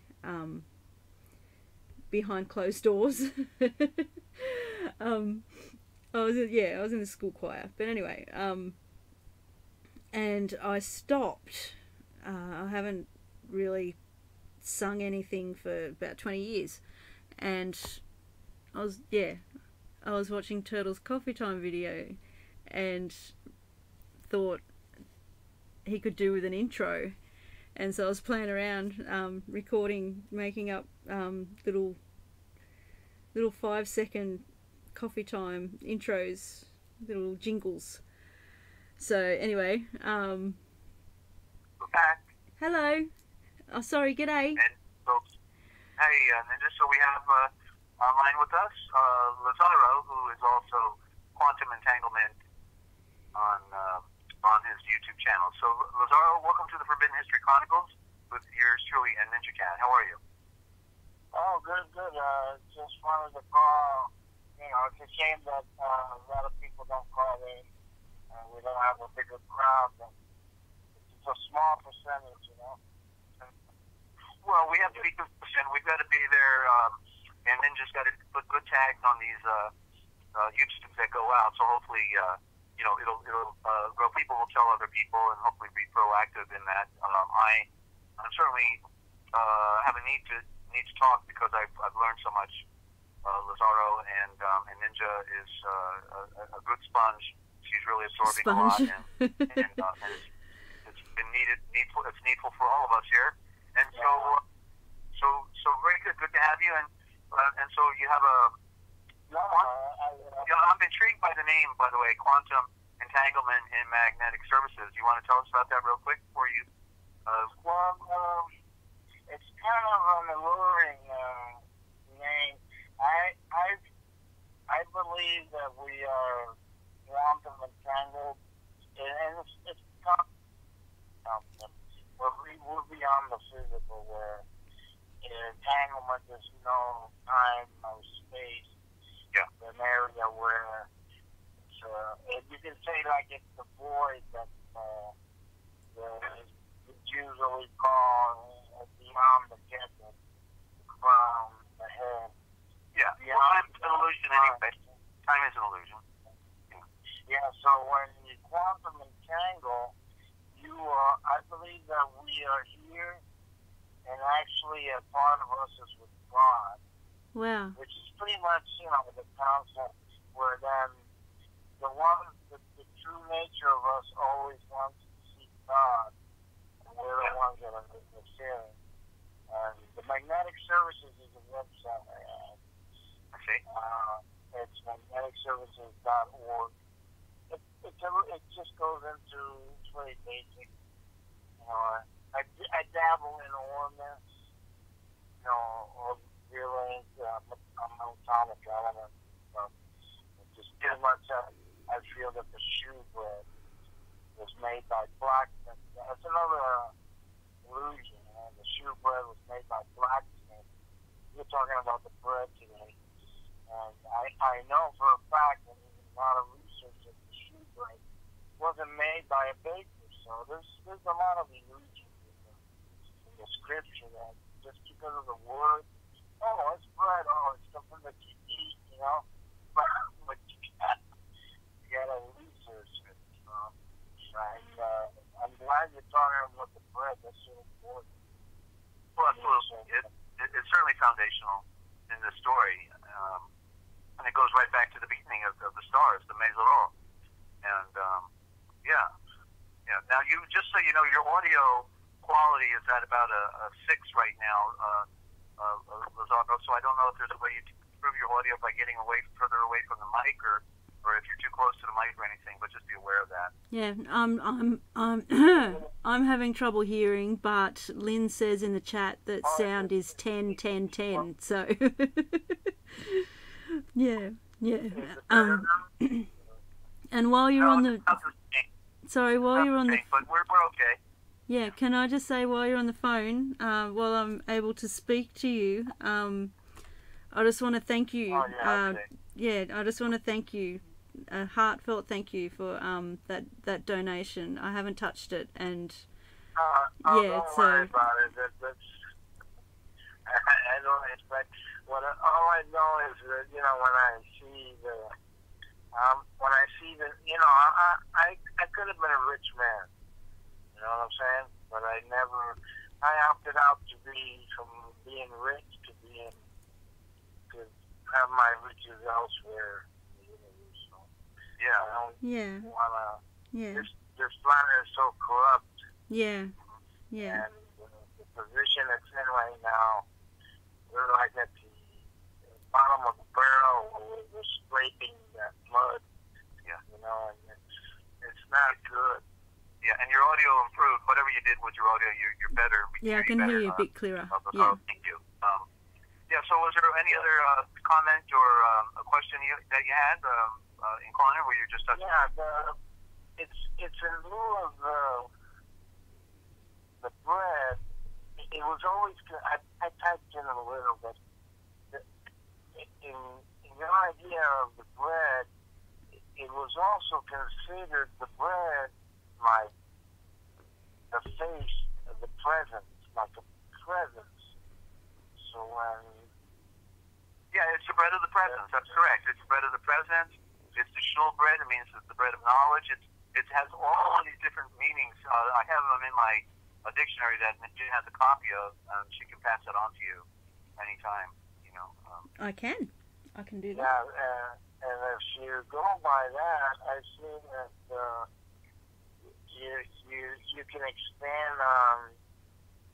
I tell you what, I have, and I'm extensive into Hebrew, so you know, and I read biblical Hebrew, which is different, just so you know, than modern Hebrew. Just so you know, it's different.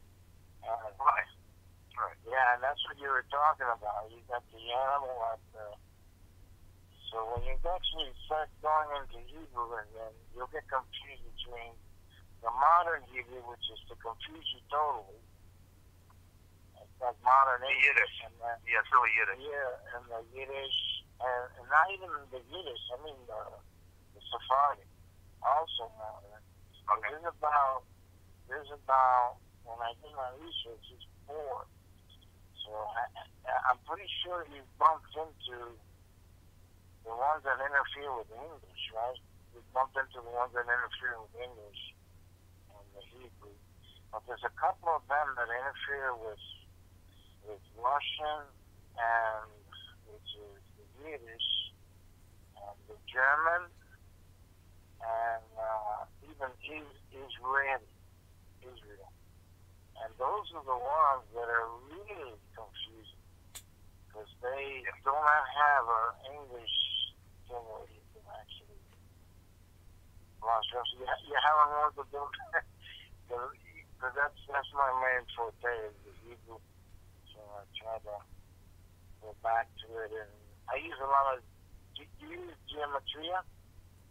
Well, with the project as big as it is, I used to add up the value of the letters of the words, just as a test to see what they were doing, and so I learned, of course, like the word computer, the gematria, if I remember correctly, is 666, and the gematria for, and it depends upon what system you're using. Of course, there's several gematria systems, but then the word perfection, also 666, which is the number of a star. It's not a corrupt number by itself, so it means the computer is a star. That's what I was alluding to earlier today. That the way it works, is indicative of the throne of the sun, where Yeshua works out of in the symbolism, at the heart. The lies are telling us the truth. Yeah. So so I would love to add up all these different word values of what I work with, but I know I don't need to because I can appreciate their truth by the letter values themselves. Adding them up would just tell another part of the story that I just haven't had time to pursue that. It's a lies. It's deep, yeah. I don't go into geometry too much because, again, it's like you're saying, it's something more strictly mathematical, and it goes beyond the words. So you have it's like going into, it's like you jumping in a car, getting up. Okay, what do I do with all this sand? Right. You got the sand, it's there. Okay, I know, but it's like the W, you got the W, the Bob, and then, Bob is 666, you get all those kind of names, and then you flip the 6 backwards, and then you have the 9, the 3 9s, which is 18, go back to 9, and then when you have the 9 either in it's 27, which is 9, so you got the 9 and the 6, and you flip it either way. So it's like telling you back, forward, up, and down the 4 corners of the universe. That's a constant. Certain words.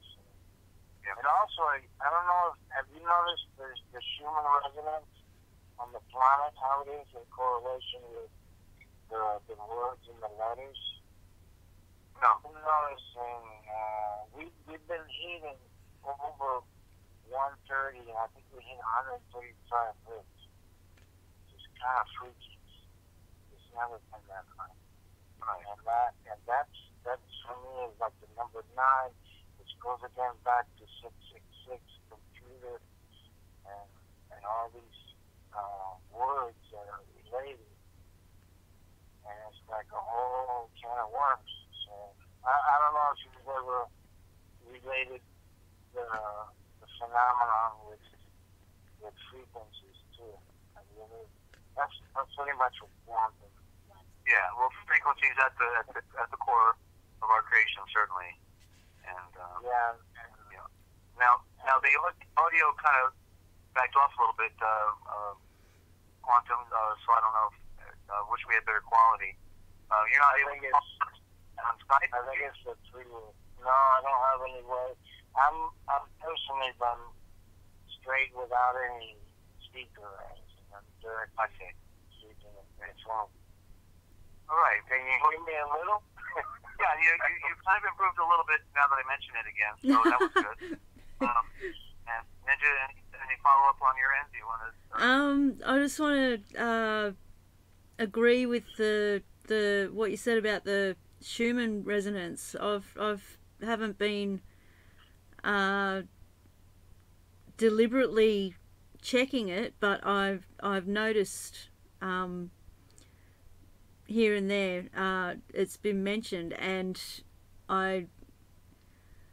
have been getting Yeah, extreme like changes in frequencies down in this part of the world, and they're really intense. And yesterday I felt like I was walking through water, and the frequencies were just yeah. bombarding. And I don't know, I kind of see a parallel with the changes in the Schumann resonance at the moment. So, but I don't know if there's anything to that. But yeah, that's just my observations. So yeah. Have you seen Dezert-Owl, the relationship with water and the actual words? Have you seen The relationship with flatland, what's that first word? I sound like barter, but I know it's not that. Water. Oh, water. Relationship water with the words. Well, like when they put a label on a certain bottle and the water will have a positive or negative effect, that type of thing? Yes, I've got a book on that. Sorry, didn't mean to. Yeah, it's a form of quantum physics, Yeah. right? They did an experiment in Japan with positive and negative Sure. words. Yeah, and it affected the water quality, the crystals, water crystals. Well, actually, it's even deeper. It's like when it might be something you might dribble in. I don't know if you dribble with it, but when you actually, the way the word, within the word is hidden that actual space is related to water. It's not like it's just a vacuum. It's like if you're going through water. Yeah. That's one of the reasons why the Nazis made the dirigible like a submarine, because they thought that if they got high up there, they were going to go into water. It might be the firmament, which we're thinking. But yeah, there's a tremendous idea of the water, and in the Old Testament, and within the words, it's hidden the codex of the water, which I know it's we're so abundant here on the planet, and we're just oblivious to it, I guess. I don't know. There's so much more that the words can teach us. And have you thought about that area? Had any concepts on that related to water? Well, no, you don't know what's in other people's minds at times, so, but I try to keep everything simple from that standpoint. A lot of things going on out there, but anyway, Quantum, Lazaro, I'm glad you called. Are you in southern Florida? What part of Florida again? In the southern part, right by the Bermuda Triangle, yeah, the tip of it. I'm like a couple of miles away from it. Wow. There is anomalies that happen a lot. Yeah. Well, everybody told me when I was living in Florida, they said, "What are you doing in Florida? You're going to be underwater real soon." So, have you thought about? Yeah. Have you thought about that? Yeah. Actually, we've gotten some reports that the ice from Antarctica, inside parts of it, is coming out, and they say it's like a barrier that's been held back and it's being released. So there's a lot of changes going to happen on the planet. Well, no doubt, and you're only about 5 feet above sea level over here, so you're in a really touch and go situation. If you have a tsunami or anything. So anyway, just keep that in mind. High ground is a good place to go if you have the ability to get there, considering the way you're going now. So Lazaro, I appreciate your helping Ninja out. That was a wonderful gift that you provided for her the other day. No. I just wanted to at least get to see somebody. It's good that everybody calls and they get to know you and they want to chat. Well, she's keeping our ministry alive over here, and I have so much. I have a stack of cards here I could go through with words on it, but I don't want to we'll have to do that one day, I guess, Ninja, is Yes. go through the stack of cards and Yes, let's deviate. do. But, Yeah. all right. In the meantime, we have to be on Friday nights coming up, maybe this Friday. I'm not sure, with Shannon, who is what's the name of her YouTube channel? My river runs to him. My river runs to him. Yeah, my river runs to him. Yeah. So if you want to subscribe, anybody can subscribe to my river runs to him. She's up at the top up here. Yeah, she's somewhere. at the top of the chat. Yeah, so you just click on her icon. And then hopefully, if not this Friday, then next Friday. And Ninja, she may need some guidance. So that would be great. Yeah, I'll contact her after the stream, and we'll have a chat. We'll figure something out. Yeah. I think you need to go to bed after the stream, don't you? Yeah, but I'll send her a message. I'll get it. I'll get her to join us in the little YouTube message thingy, and I'll at least touch base. So yeah. All right. Yeah. All right. Well, that's great. And so, that's a wrap then, I think. And it was great to have a caller with Lazaro. Thank you so much, Lazaro. Thank you, Lazaro. It was really cool. I got to sit back and listen. There's many more things in the world better than the physical. All right. Well, very good. Yeah. That's blessings. Yeah. Okay. Then we'll let you go, and then I just want to say to everybody out there, don't forget, you're tuned in right here to the Forbidden History Chronicles every Wednesday and every Sunday at 9:30 a.m. Eastern Time, and it's what they didn't want you to know that we tell right here. And so, if you want to know the future, just look for the Forbidden History, okay, with Vinci Cat 1111. Vinci, thank you for all your efforts and staying up late in this work, and we'll see you on the other side, okay? Okie dokie.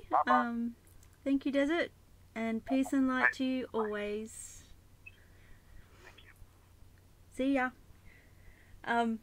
Okay, I still can't type in the chat. I just tried. Thank you. I feel weird saying Lazaro. Oh, that didn't sound too weird. Okay. Thank you, Lazaro. That was really cool. It was just something different to be able to sit back and listen to you and Desert. Anyway, love you guys. And sorry, I'm multitasking. I'm trying to get the OBS up. And remember, you heard it here first. It was amazing as per usual. And there will be more amazing. 9:30 Sunday morning, US Eastern Standard Time. And we'll put on the flute music for the ending. Alright, see you guys, love you, and if you see no coloured hearts at the end of the chat, it's because it's still not letting me type in my own chat. Okay, be safe, see you guys later.